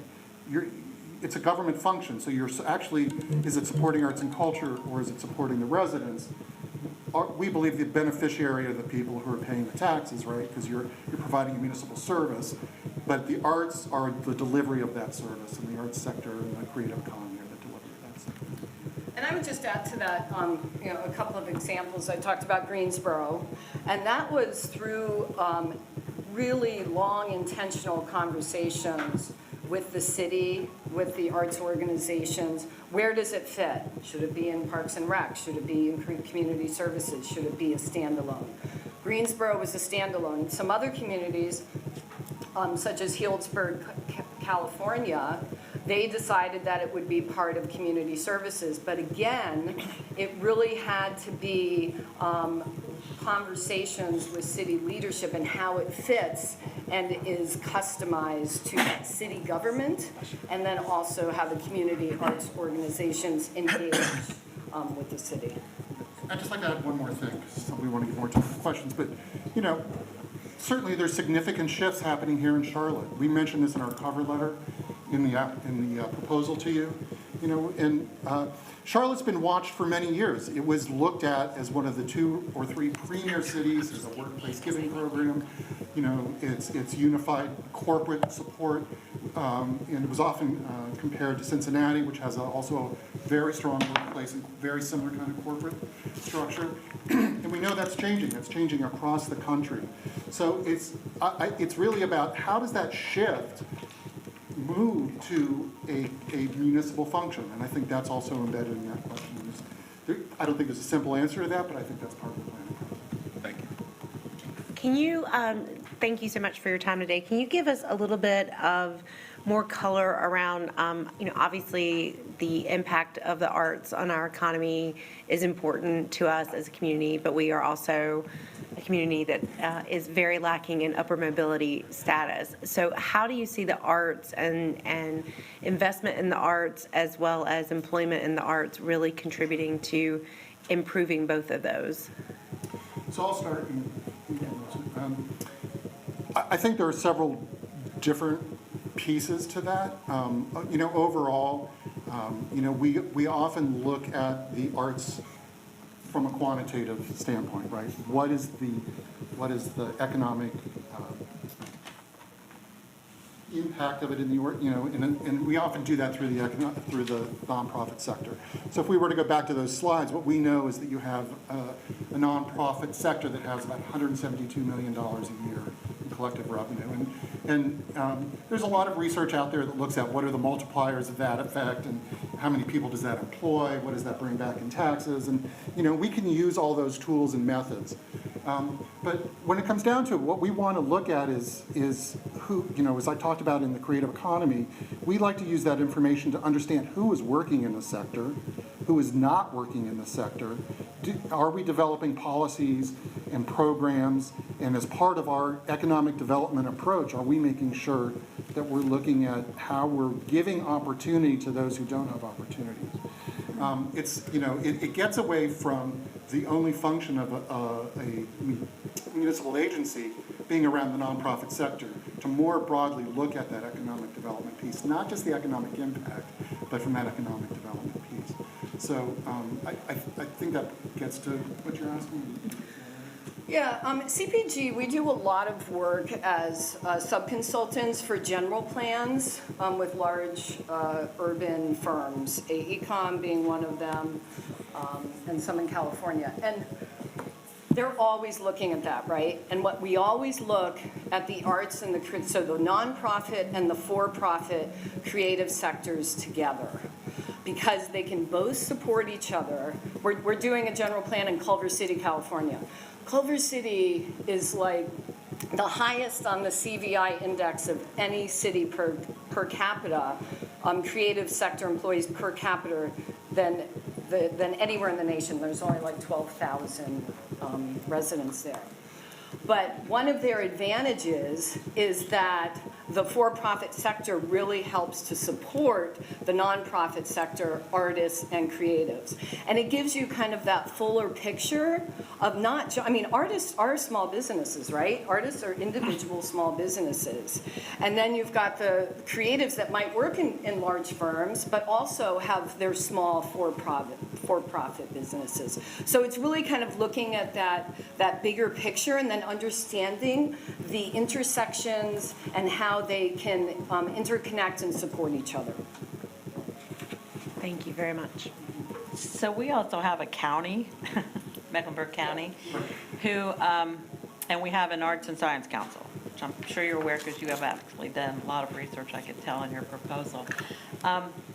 When we think about where we're going, how do we engage all of that? I'm not sure we have totally decided, one, how we're going to fund everything, obviously, but that everything ends up in one municipal basket. So this is a common challenge when you have a major metropolitan city inside a county that's where, it's arts. Let's call it its arts resources. Whether it's institutions or even small grassroots organizations or individual artists, they actually serve the entire county or a larger metropolitan area. And what's the role in doing that? I think this. I guess my simple response to that is that's a decision that has to be made at the outset of who are our partners in this. And while we know we serve Mecklenburg County, as a result of this, how deeply do we want to go out into the county? I don't think there's, I couldn't tell you what the answer to that is. I think that's part of the process in the early stages to make those decisions.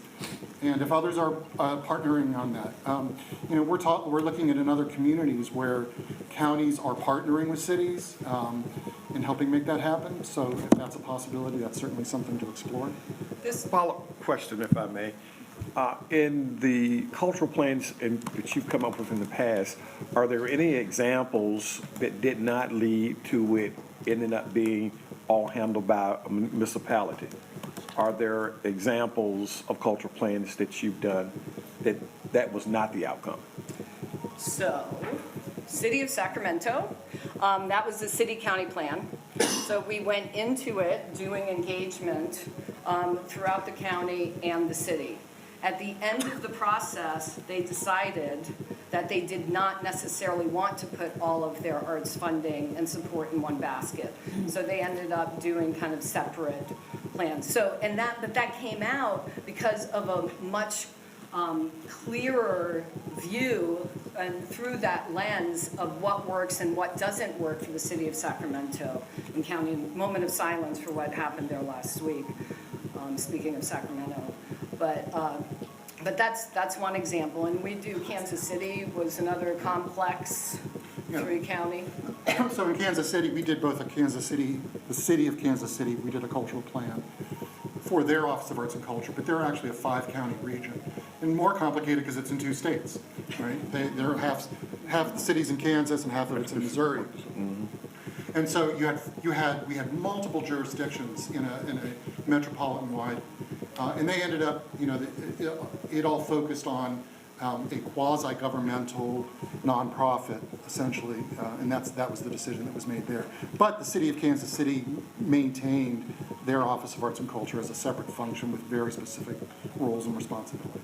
Can I add to that also? Yes, go ahead, Christine. Just quickly, I wanted to add that with the city of Charlotte being the seat of Mecklenburg County, we know that the region influences what goes on here in Charlotte and vice versa.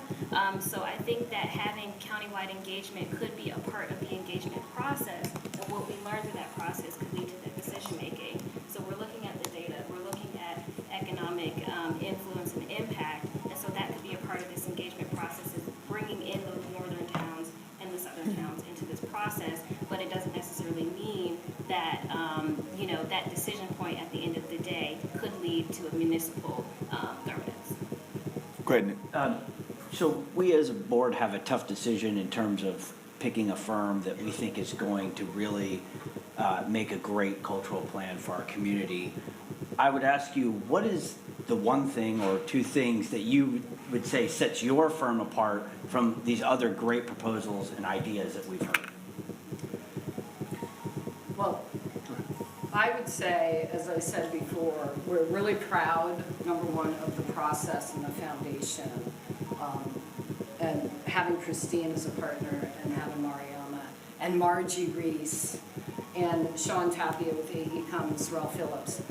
It sets us apart, just the amount of knowledge and expertise. And we do a lot of cultural plans in the US, and they are all very, very different. And they all mean that we need to really get down and know the community. But our experience in all of these different outcomes, whether it's city, county, whether it focuses on support for arts organizations, individual artists, whatever that final plan is, we have the experience and the depth and breadth on a national basis. Can I just embellish that a little bit? Go ahead. As Linda said, every community is different. And what I think is deeply embedded in the work that we do is understanding that every community has its own character, has its own sense of who they are, its own sense of priorities, about what's important to the place, what defines the place. And I actually, one of the things I think all of us at CPG have enjoyed the most about our work is learning what are those unique things, what are those aspects, what's that character that is unique about place. And we work, and every community has it. And so there's not, there may be things that look similar that happen in different places, and different decisions, or similar decisions that are made in different places, but they have to be reflective of the place. And I think that, to me, one of our differentiators is looking for and making sure that that character is represented in what we provide back. May I add something? Question. I think Susan first again. Yeah, so you spoke a little bit earlier, and it really resonated with me that it's not just about the planning, it's about the implementation at the end of the day. And you obviously have a lot of experiences with different cities across the country with different governance structures and different scopes and geographies. What have you seen as failure modes in the implementation phase? So things that have been the tricky kind of obstacles in terms of actually being able to implement, and where have you seen it go well? Yeah, I think there are a couple different things. There are some plans that haven't been well implemented, not very many, I should say, just want to point that out. But it does happen, and I think a couple things get in the way. One is political will. You work through this whole process, you take it to city council for adoption, and somebody stands up and says, we can't do this, I don't believe we should be giving money to the arts. And they grandstand and they get in front of it, and maybe it gets passed, but they get in front of implementation down the line. We've seen that happen. And that's a political will problem. We've also seen situations where there are conflicts between the private sector, the private philanthropic sector, and the municipal function of the arts in terms of priorities. And that's something that has to be resolved through the process. I have to say this, that's one of the things that is really important in this conversation. The equity conversation, the equity, diversity, inclusion conversation in arts and culture right now is happening across this country, and it's a decision about how do we use our resources, right? It's a matter of priorities, and those are hard conversations. And I think they're extremely important conversations. We feel we've designed our team and our process and our expertise to make sure that we have a lot of ways of looking at answers to those questions and a way to facilitate that process in a productive way. But we always like to say, if you ask that question, you have to be prepared for the answer. And that's where, if you're going to do equitable process, that's about equitable conversation. That's a long-winded answer to your question. Martin, if I may add, the point of research isn't just to research. Discovery is to understand, to spark our imaginations, and then to cultivate implementation. And so in designing our research processes in a way in which we're not telling you what we think you want to hear, we're telling you what we're actually hearing and engaging with that subject, that's how we can create plans that are more sustainable and that will move forward in the long run. And so no, that's why this portion of the discovery, the conversation, the community engagement is so critically important. And as Martin said, being prepared to really receive what we've learned, because as you go through this, it might not be the answers we thought you were going to receive. Being okay with that. Okay, we got one last question. So that's a great lead into what I want to ask, and it's for you, Christine. How do you plan to get to communities that are not trusting of the government body, that you may approach in the language that they understand, but they do not have your trust to tell you or fill out a survey for you? That's a big question and an important one. I think the way that I would approach that and the way that our team would approach, folks that are traditionally untrusting is, we want to build those bridges. We want to make sure we're reaching people where they're at in the languages that are most accessible. One of the things that we like to do is use outreach partners. And so using those organizations that have access to those audiences. So it's not necessarily coming directly from a team of consultants or from the government, but using those outreach partners. I'm trying to think of some that we can name. There's so many, right? And so just thinking about those outreach partners, cultural institutions, Johnson C. Smith University, looking at CMS, looking at working with young folks, working with our just different ethnic and cultural groups, and looking at the top languages also, and just digging deeper, not just Spanish, right? But what are those 7 top languages that we can provide? Getting out of the office, using different language, using social media, right?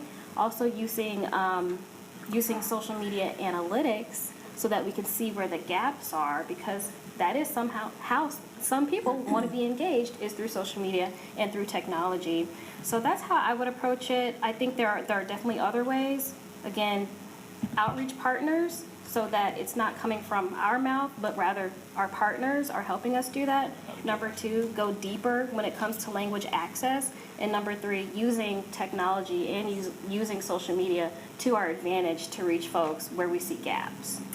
Yeah, and I can give you a couple of examples too. We always take 2 approaches. One is kind of more an organic, flexible approach, and one is structured. Structured, we did the cultural plan for the city of Boston. We worked with a local engagement firm, and we identified community leaders in all of the neighborhoods. And then we trained the community leaders and volunteers in those neighborhoods to hold community conversations. And we did it in 7 or 8 languages, I believe. So it was finding that trusted gatekeeper, saying, here, we want you to help us. And we also asked them to really kind of define what their topics would be, and then what the gaps were. So what did they want to talk about? What did they want to see out of the plan? Rather than us going in and even co-leading, many times we were just observing the conversation with the translator in some ways. And then an unstructured approach is sometimes a steering committee or whoever is leading the planning process doesn't have those connections, right, into all of the communities. That happened in Marin County where we were doing a plan. Marin County, I believe, is the most racially disparate county in all of California, and income as well. And Marin City is a historic Black African neighborhood that's right across from Sausalito. And we weren't able to identify anyone that could help us speak with that community until we had a community forum. Artists came in, we figured out who was a leader there, and she took us to Marin, and the community ran the conversation, and Jerry Allen, who's a retired partner, we observed the conversation, and we heard things that we never, ever would have heard if we were the ones putting together the discussion group. So again, it's situation specific, and we have to kind of sometimes feel your way through the process, because structure doesn't always work, unfortunately. Thank you Kevin, very, can I just ask one very, last question? very I'll be- much. I'll be very- What is your end-to-end timeline for the plan, and what's the proposed budget? We didn't do a timeline. We find normally, I think a process as extensive as we understand this, we're guessing probably, at least 15 to 18 months. We would recommend that. And we like to say that because life gets in the way. We always plan, we can do that in 9 months, but, when we were doing Greensboro, we had a hurricane get in the way, and suddenly that delayed things 3 months. And what about your proposed budget? That's one pretty detailed in their proposal. You saw, okay. Yeah, and again, should There's be. options that There's we have options to in there, discuss. happy to Yeah. discuss, and, I think it gives a range. Okay, thank you very, very much. We appreciate your time. Thank you. We wish you well in your deliberations. Yes, we're just having so much fun. Thank you so much for being here. Okay, team, this is not a break. This is a chance to stand up and move your feet and, move your arms or something, and we're going to sit right back down. And if you don't want to do that, I was told you never sit longer than 30 minutes. It's not good for your body. Take you up on that. Thanks, everyone. And just to let you know, this is a quick stretch break, as Kevin said, and the next thing we're going to do is a very quick round robin, and Julia is going to help us do 30 seconds per person. Sure. Yeah. 30 seconds. And so yes, to hear your we'll impressions. figure out who's on the phone. Yes, and so Wendy is making sure that Okay. there's Got all that only board members on the phone. Okay. Yes.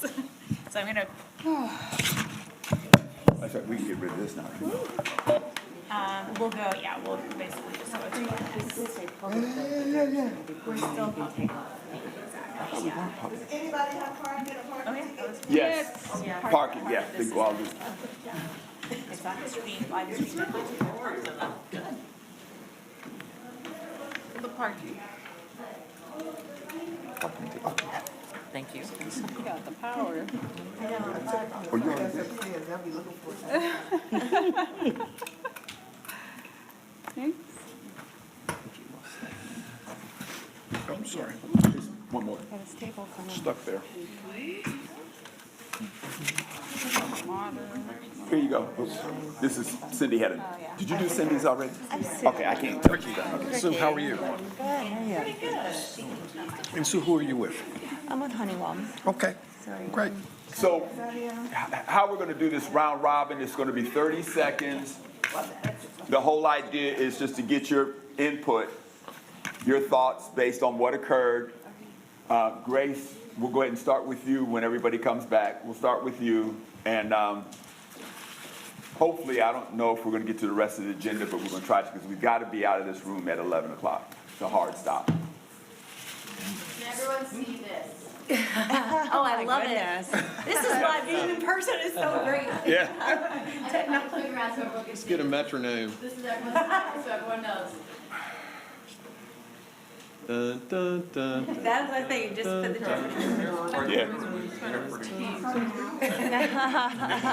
On record or off record, this conversation? Private, do you want it private or public? Do we have a choice? Oh. No, we do not have I don't think you have a choice. I didn't think so either. You would have to. Open meetings law, you'd have to go into executive session. I don't think you can do that for this. Yeah, I think it's. We promise not to curse, so it could be. Keep going. Do we all? All right, I think we got everybody back or in earshot. So 1, 2, ready, Grace. Everyone, I would say based on both of the presentations, if you make a recommendation, my recommendation is to go with the first group based on. Sorry, Grace, just making sure if you're thinking on. Based on the first group, they were very comprehensive in their proposal submitted to us. So again, my recommendation is for the first group based on, again, their recommendation. I had a question for Charles Thomas, but based on the work that they've done with the Knight Foundation. Fantastic. So thank you. And also, the last thing I'll say is the energy that Joy presented was contagious. Thanks. Agreed. I like group number one. I felt like their overall approach to everything felt a lot more akin to what I've experienced Charlotte to be like. There was a bit more energy. It felt a lot more approachable, a little less guided by the, we'll say the metrics, and a little bit more guided by, we'll say spirit. I kind of felt that from them, and I think their approach to everything would be a lot more useful. Corey? I'm agreeing with my first two colleagues, and I will maybe cede my time to someone else. Ricky? I think I have one of these. I apologize, I had a prior commitment, so I got in a little late, didn't see all of the presentation. I lean more toward the first group, and the primary reason for me is they provided some indications of taking their clients places that the clients didn't expect to go. Particularly around that whole issue of decentralizing the arts. So I'm going to take the counter view. I was, and this might be my corporate bias coming through a little bit, just to be self-aware, but I thought the second team, they really focused in on the nuts and bolts of how we were going to get this done and the implementation, which I didn't hear come across from the first team at all in terms of, I really appreciated their spirit, and I think their ability to build the connection, but I just didn't see how they were going to take it to the end state. Do we go? Or I actually am in agreement with you as well. I was very impressed with the first group coming in because I'm on the committee. They were my lead. There may not have been as much energy in the room, but I felt that the answers that they had to the questions that we asked about not always having to be a municipal body, the examples they gave with Kansas City and working with multiple jurisdictions, as well as Greensboro, and then the statement that I was most intrigued with was how much they talked about the impact of the economic impact of both for-profit and nonprofit entities. And so much of our discussions have always been on nonprofit, and they would bring for-profit to the table.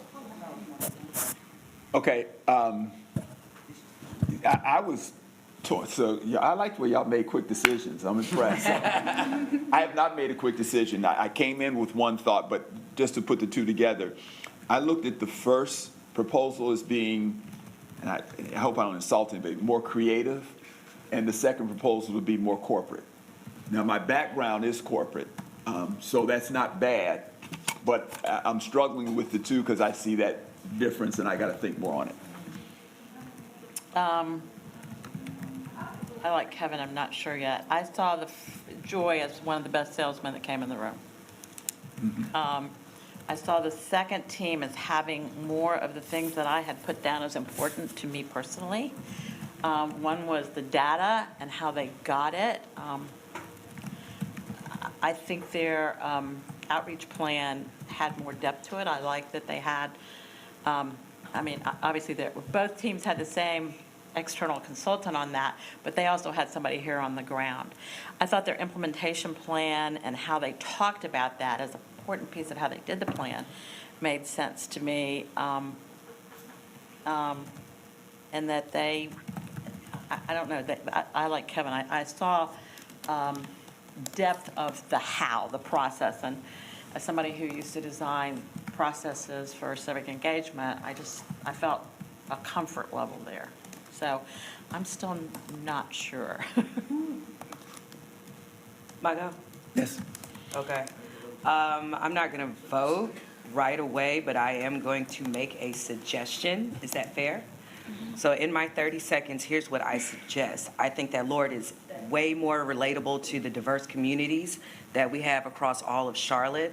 What I would like to see is if the group chooses Lord, then some of the tactics and techniques from CPG be included into their plan.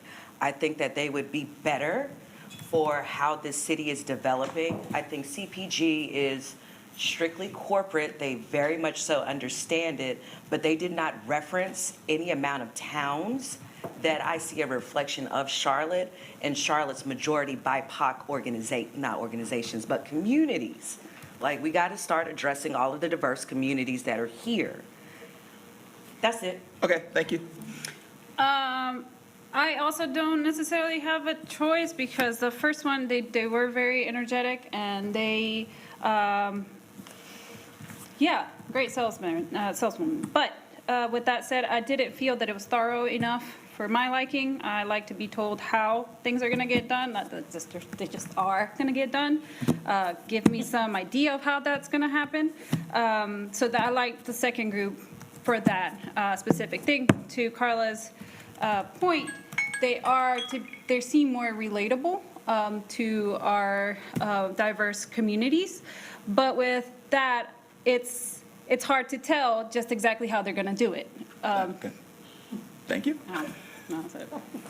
Yeah, and I agree with you guys. I love the energy and the spirit of the first group, but I come from a qualitative marketing research background and a quant background, and I do feel when there's the metric, the design, the how are we going to approach communities and groups, because that's the biggest thing, like the question that Irisol asked, getting into groups that don't feel comfortable or are not aware. So I did appreciate that part. So I'm still kind of on the fence, but I do appreciate the design.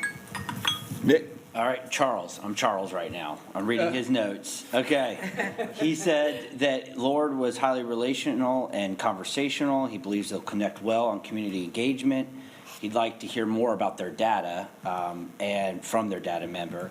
On CPG, he said they have good data analysis examples, not sure that they resonate in the community with engagement, and that he wishes we could combine the two teams, which is a question that I actually had. He agrees with Carla on that as well. And he just wanted to say on the night that he enjoyed working with Lord in the previous engagements. Okay. All right, my turn. Yes. I was more impressed with the CPG in the second group as well. I thought one of the big things we have to do, and I've said this before, is figuring out how we're going to get a sustainable funding source after we are done here as a board. And they sound like they've got a lot of experience figuring that out, looking at, in a detailed way, what happened with the referendums. I mean, that's going to take some serious quantitative research and methodical approach. And I like their whole presentation, and we have the same community engagement person. Boy, that's annoying noise. Your phone. So I like them both for different reasons. I do indeed like the second group for their quantitative data and analysis. What I will say is that just because the first group didn't represent it doesn't mean they don't have it. So I think that's something to think about, right? And at the end of the day, data tells a story. If you look at data in a raw manner and you only talk about the data and you don't talk about how it translates to the community, that really matters. And I think we should perhaps ask the first group to give us a little bit more context from that perspective. I like the second group. I thought they were more prepared, and I think their key issues around equity and sustainability are key issues that we've got to confront, and I like their data approach. I go with the second group unequivocally. Thank you. Okay, so is there any other board members on the phone? I think if Lisa's still on. Lisa, are you there? I'm here, guys. Sorry, I kept getting. Okay, hold on 1 second. We got to figure out how to turn your volume up. Wendy, I'm not sure if you're able to help us to hear Lisa better, if there's any way to do that. Okay. If you go to your icon and you click on the down arrow and go to settings, you can actually from there, the bottom one that says microphone level, you can actually raise that up so that that is your input going into WebEx. Okay, is that better? Much better. Yes. Much better. Thank It's you. your turn. Wonderful. Thank you so much. So I will be very fast because I think so much of what has already been said has been in my mind in terms of kind of the first group really coming together with more of that spirit. I think, Lex, that's how you described it, and I think I would agree with that, versus the second one being much more data focused.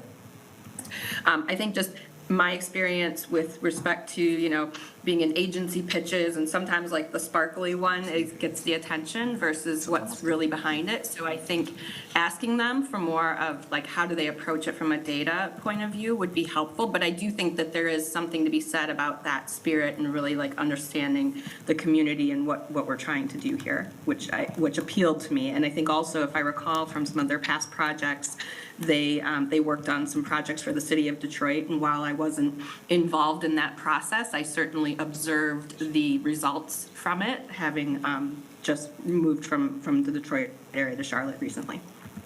Thank you. Okay, team, so what's going to happen is we're taking this input. We're actually going to meet, the committee's going to meet tomorrow, and we're going to try to make a decision. So we appreciate all the input. I did not expect it to be unanimous, but we've got the input from everybody, and we appreciate it. So now. Kevin, can I just ask? Can I ask one Curious. question of the whole Yeah. group, though? Would anybody be uncomfortable with one group or the other? Is there one you just wouldn't be comfortable with? I'm asking that because you are evenly split at this moment. I'm trying to figure out. Well, I was going to ask, is it not a board vote? No, It's not? No, Okay. the process that was agreed upon by the board in January was that the working group would, we Would make would, the ultimate yeah, decision. but using input from the full board at key moments. So that was input into the RFP, and then having this presentation be to the full board, as well as viewable by the public, which I'll just note is something that was really important to the working group, which is not typical of city procurement processes. So having the full board input as well as having it publicly viewable is. I mean, and if I'm overstepping, let me know, but obviously, if you guys have time to think about this and email Priya in a way that we can Yes, look. please but do. I will remind everybody that both organizations received the same set of follow-up questions. Right. We had the same set of questions and asked them the very same things about what's your implementation plan, what's your data, what's it going to look like, and that was the result. So if you. Oh, I was just gonna, I think it's slightly different, yeah. So Okay. what I understand, and Tracy, this is what please correct me if I'm wrong. My understanding is that you had shared with them follow-up questions that arose from our conversations about Yes. the proposals. Right. and So they weren't we did- necessarily the same. They weren't actually the same, but we Yeah, asked. well, they were, actually, I did send the same questions based on their proposals and what came up in our evaluation meeting about, we had asked, we talked about sustainability, funding, and economic development and that sort of thing. So each vendor, or each firm did receive the same follow-up questions to do for their presentation, and I gave them the same instructions. We're the same. But some of the questions that the board has come up with and that you asked were slightly different based on their. You mean the follow-up questions in the room? Yes. So what I'm saying is I just want everybody to understand as they think and give us additional feedback was that both presentations, after we read them all, after we sat down and discussed them all, both of these finalists received the same set of questions to come back with their follow-up proposals. So if one didn't answer a question, then the way, I just want to just lay it out as you think through this, that they. There was an even playing It was field. Even equal. playing It was an even field. playing field coming into this. Charles, you were going to say something? No, you just ask if I don't think the first group will give us what we want. Yeah. So Does- I would feel uncomfortable with them without knowing more, but, I defer to the committee. I think you guys have set up a process, and you're the wise ones, and I'll go with what you decide. I'll add one thing that I think, just that, Aisha, your note about what we heard in terms of in these proposals, or in these presentations, I think is accurate. And I know not, you all didn't have the full proposals as long as, the working group really dug into the full proposals, but I know that there are some things that we will probably look at both the presentations and the proposals as complementary, because there were things that the proposals went into detail with where in the presentations they've focused on certain things, if that makes sense. So I think some of the things that we may not have heard from either group might be in the proposals. And then I think your point is one to keep in mind, and so. So I think it's important, one, if you have any questions, and you've got both proposals, So if you want to look through, if you have any questions, please get it to Priya by, first thing tomorrow. I think we're meeting at 11, 12, what time we're meeting tomorrow? Meeting at 11, yeah. 11 tomorrow to kind of go through this. So please take that time and do that. Would be greatly appreciated. If you have any other questions, thoughts, comments that you'd like to pass forward. I will say, I think the top couple of questions that have been raised, I think we can propose those if you agree, Tracy. We could, I think a couple of folks mentioned wanting to ask Lord specifically to respond regarding specific data pieces. And so I would suggest, I think we need to ask that like right after this meeting, because we do need to have, give them time to respond by tomorrow morning. Do that when I get upstairs. Any other questions, comments on this? We are going to move forward we're now going back to the last meeting and talking a little bit about these proposed frameworks. Okay. Thank you. No. Thank you so much. Appreciate it, Tracy. Wonderful. Great job. Can't wait to get out of the room, can you? So when we talk about these frameworks, what you'll notice, we've added a third one based on the comments you had from last meeting. So we'll real quickly go over our guiding principles. We keep bringing up the guiding principles because we want to make sure we have, keep in perspective what we're trying to do. So you see the same chart over and over and over again. You'll probably see one every meeting. So we want to make sure we're focused on the guiding principles and what we're doing here.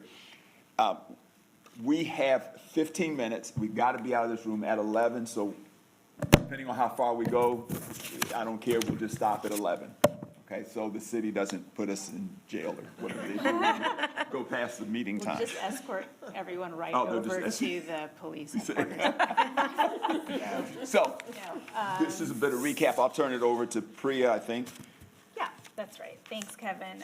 So again, just wanted to briefly, didn't want to let a meeting go by without having an opportunity to check back in, because we were having a really great conversation last meeting.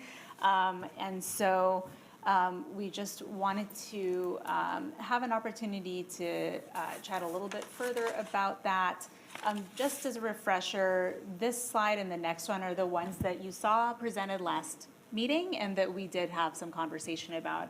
And so again, there were a couple of ideas we had developed using the input you had shared via brief online survey and conversation. And so they're not drastically different, but this is the first one.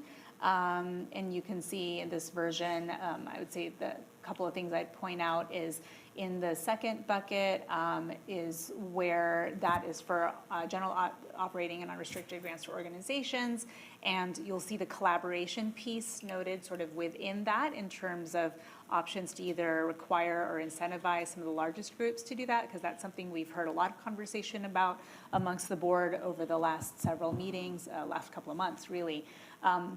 And you also see in the Opportunity Fund where a portion of that could be allocated toward collaborative initiatives in particular. And then in the next version, it's fairly similar, but this one you'll see we pulled out the Collaboration Fund as a specific allocation that's separate from the Opportunity Fund, so just really calling that out. And then you see that in bucket 2, it's the same purpose for bucket 2, which is the general operating and unrestricted grants to organizations, but you see that there are some sub sort of categories in here.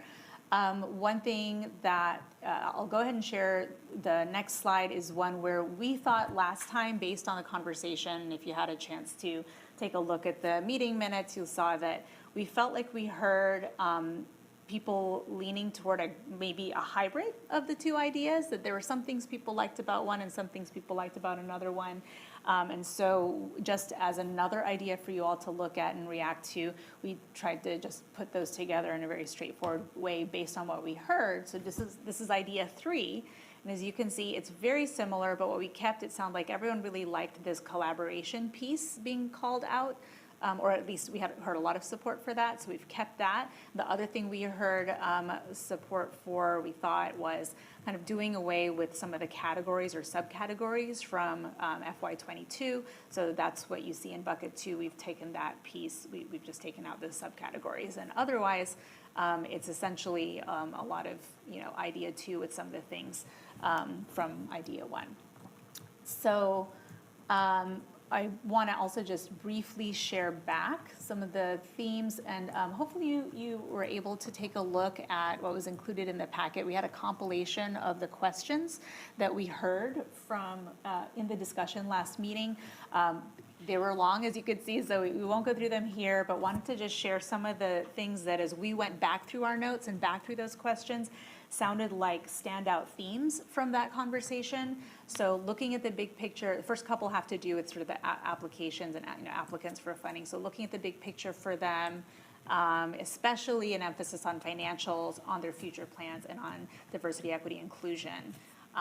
And also looking at our own funding approach and developing our own approach for FY '23 and '24, not based on previous approaches. Stability was a big theme, collaboration, as we've said, looking at the full ecosystem and on various ways to support the ecosystem.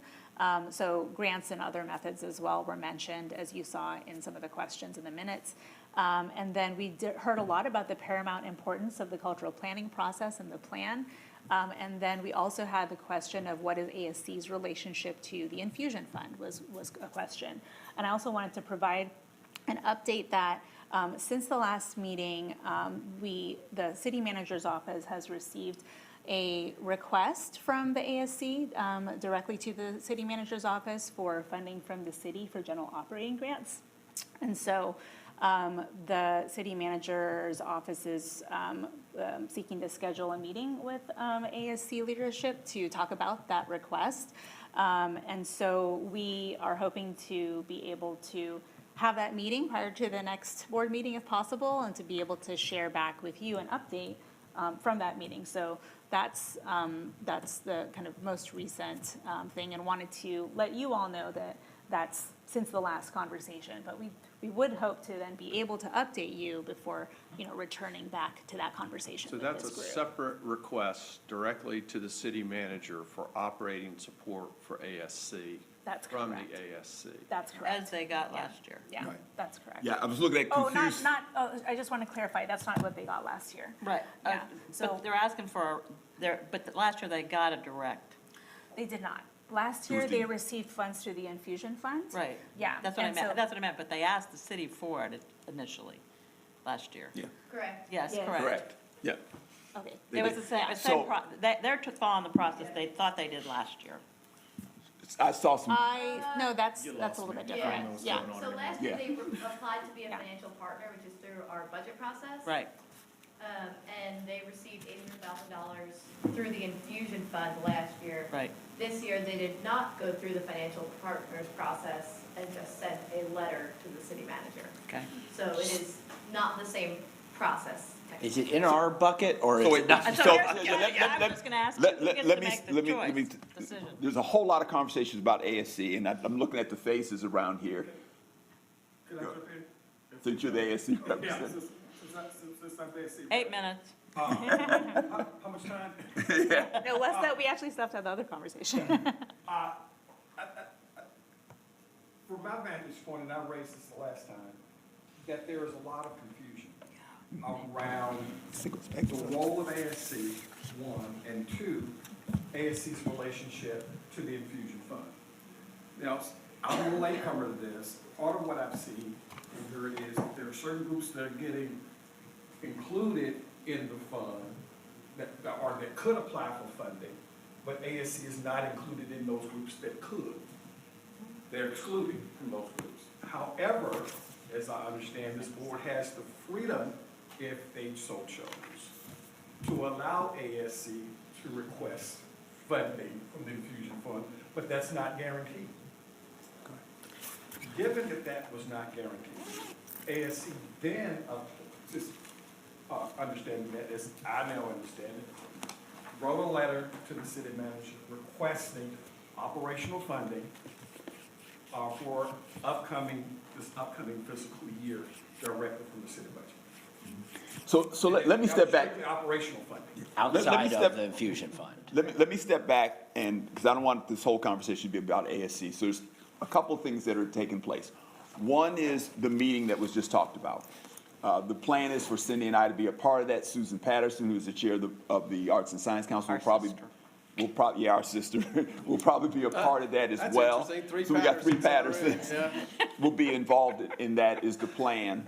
When are And you that's starting a band? And then, yeah, when we started, the idea is, let's put it out on the table, because it hasn't been, as I'll describe, put out on the table, and we don't need any secrets around here related to that. So let's get it out, figure out what's going on. So that's step one.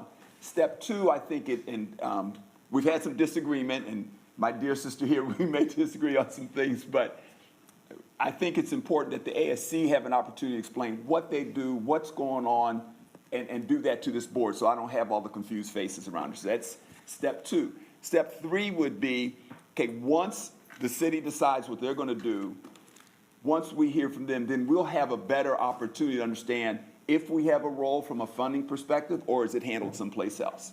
So that's what we're trying to do to make sure we get this whole ASC out on the table, we all understand, all have an even playing field, and we can move forward. Okay? So none of that's decided yet. Lex, are you from totally confused now to understanding something? Yeah, I got it. It was like a lot of things being said at the same time, and none of them were the same, so. That's what I was trying to put it together. I was looking at your face, Grace, and I could see you're like, what the? You didn't say that. Kevin, buddy. can I, going back to the ideas that Priya suggested, I feel very strongly about not doing idea 2, and I'll say the reason why. I think idea 3 is great. I like what we're doing on collaboration. I like the bucket breakdowns.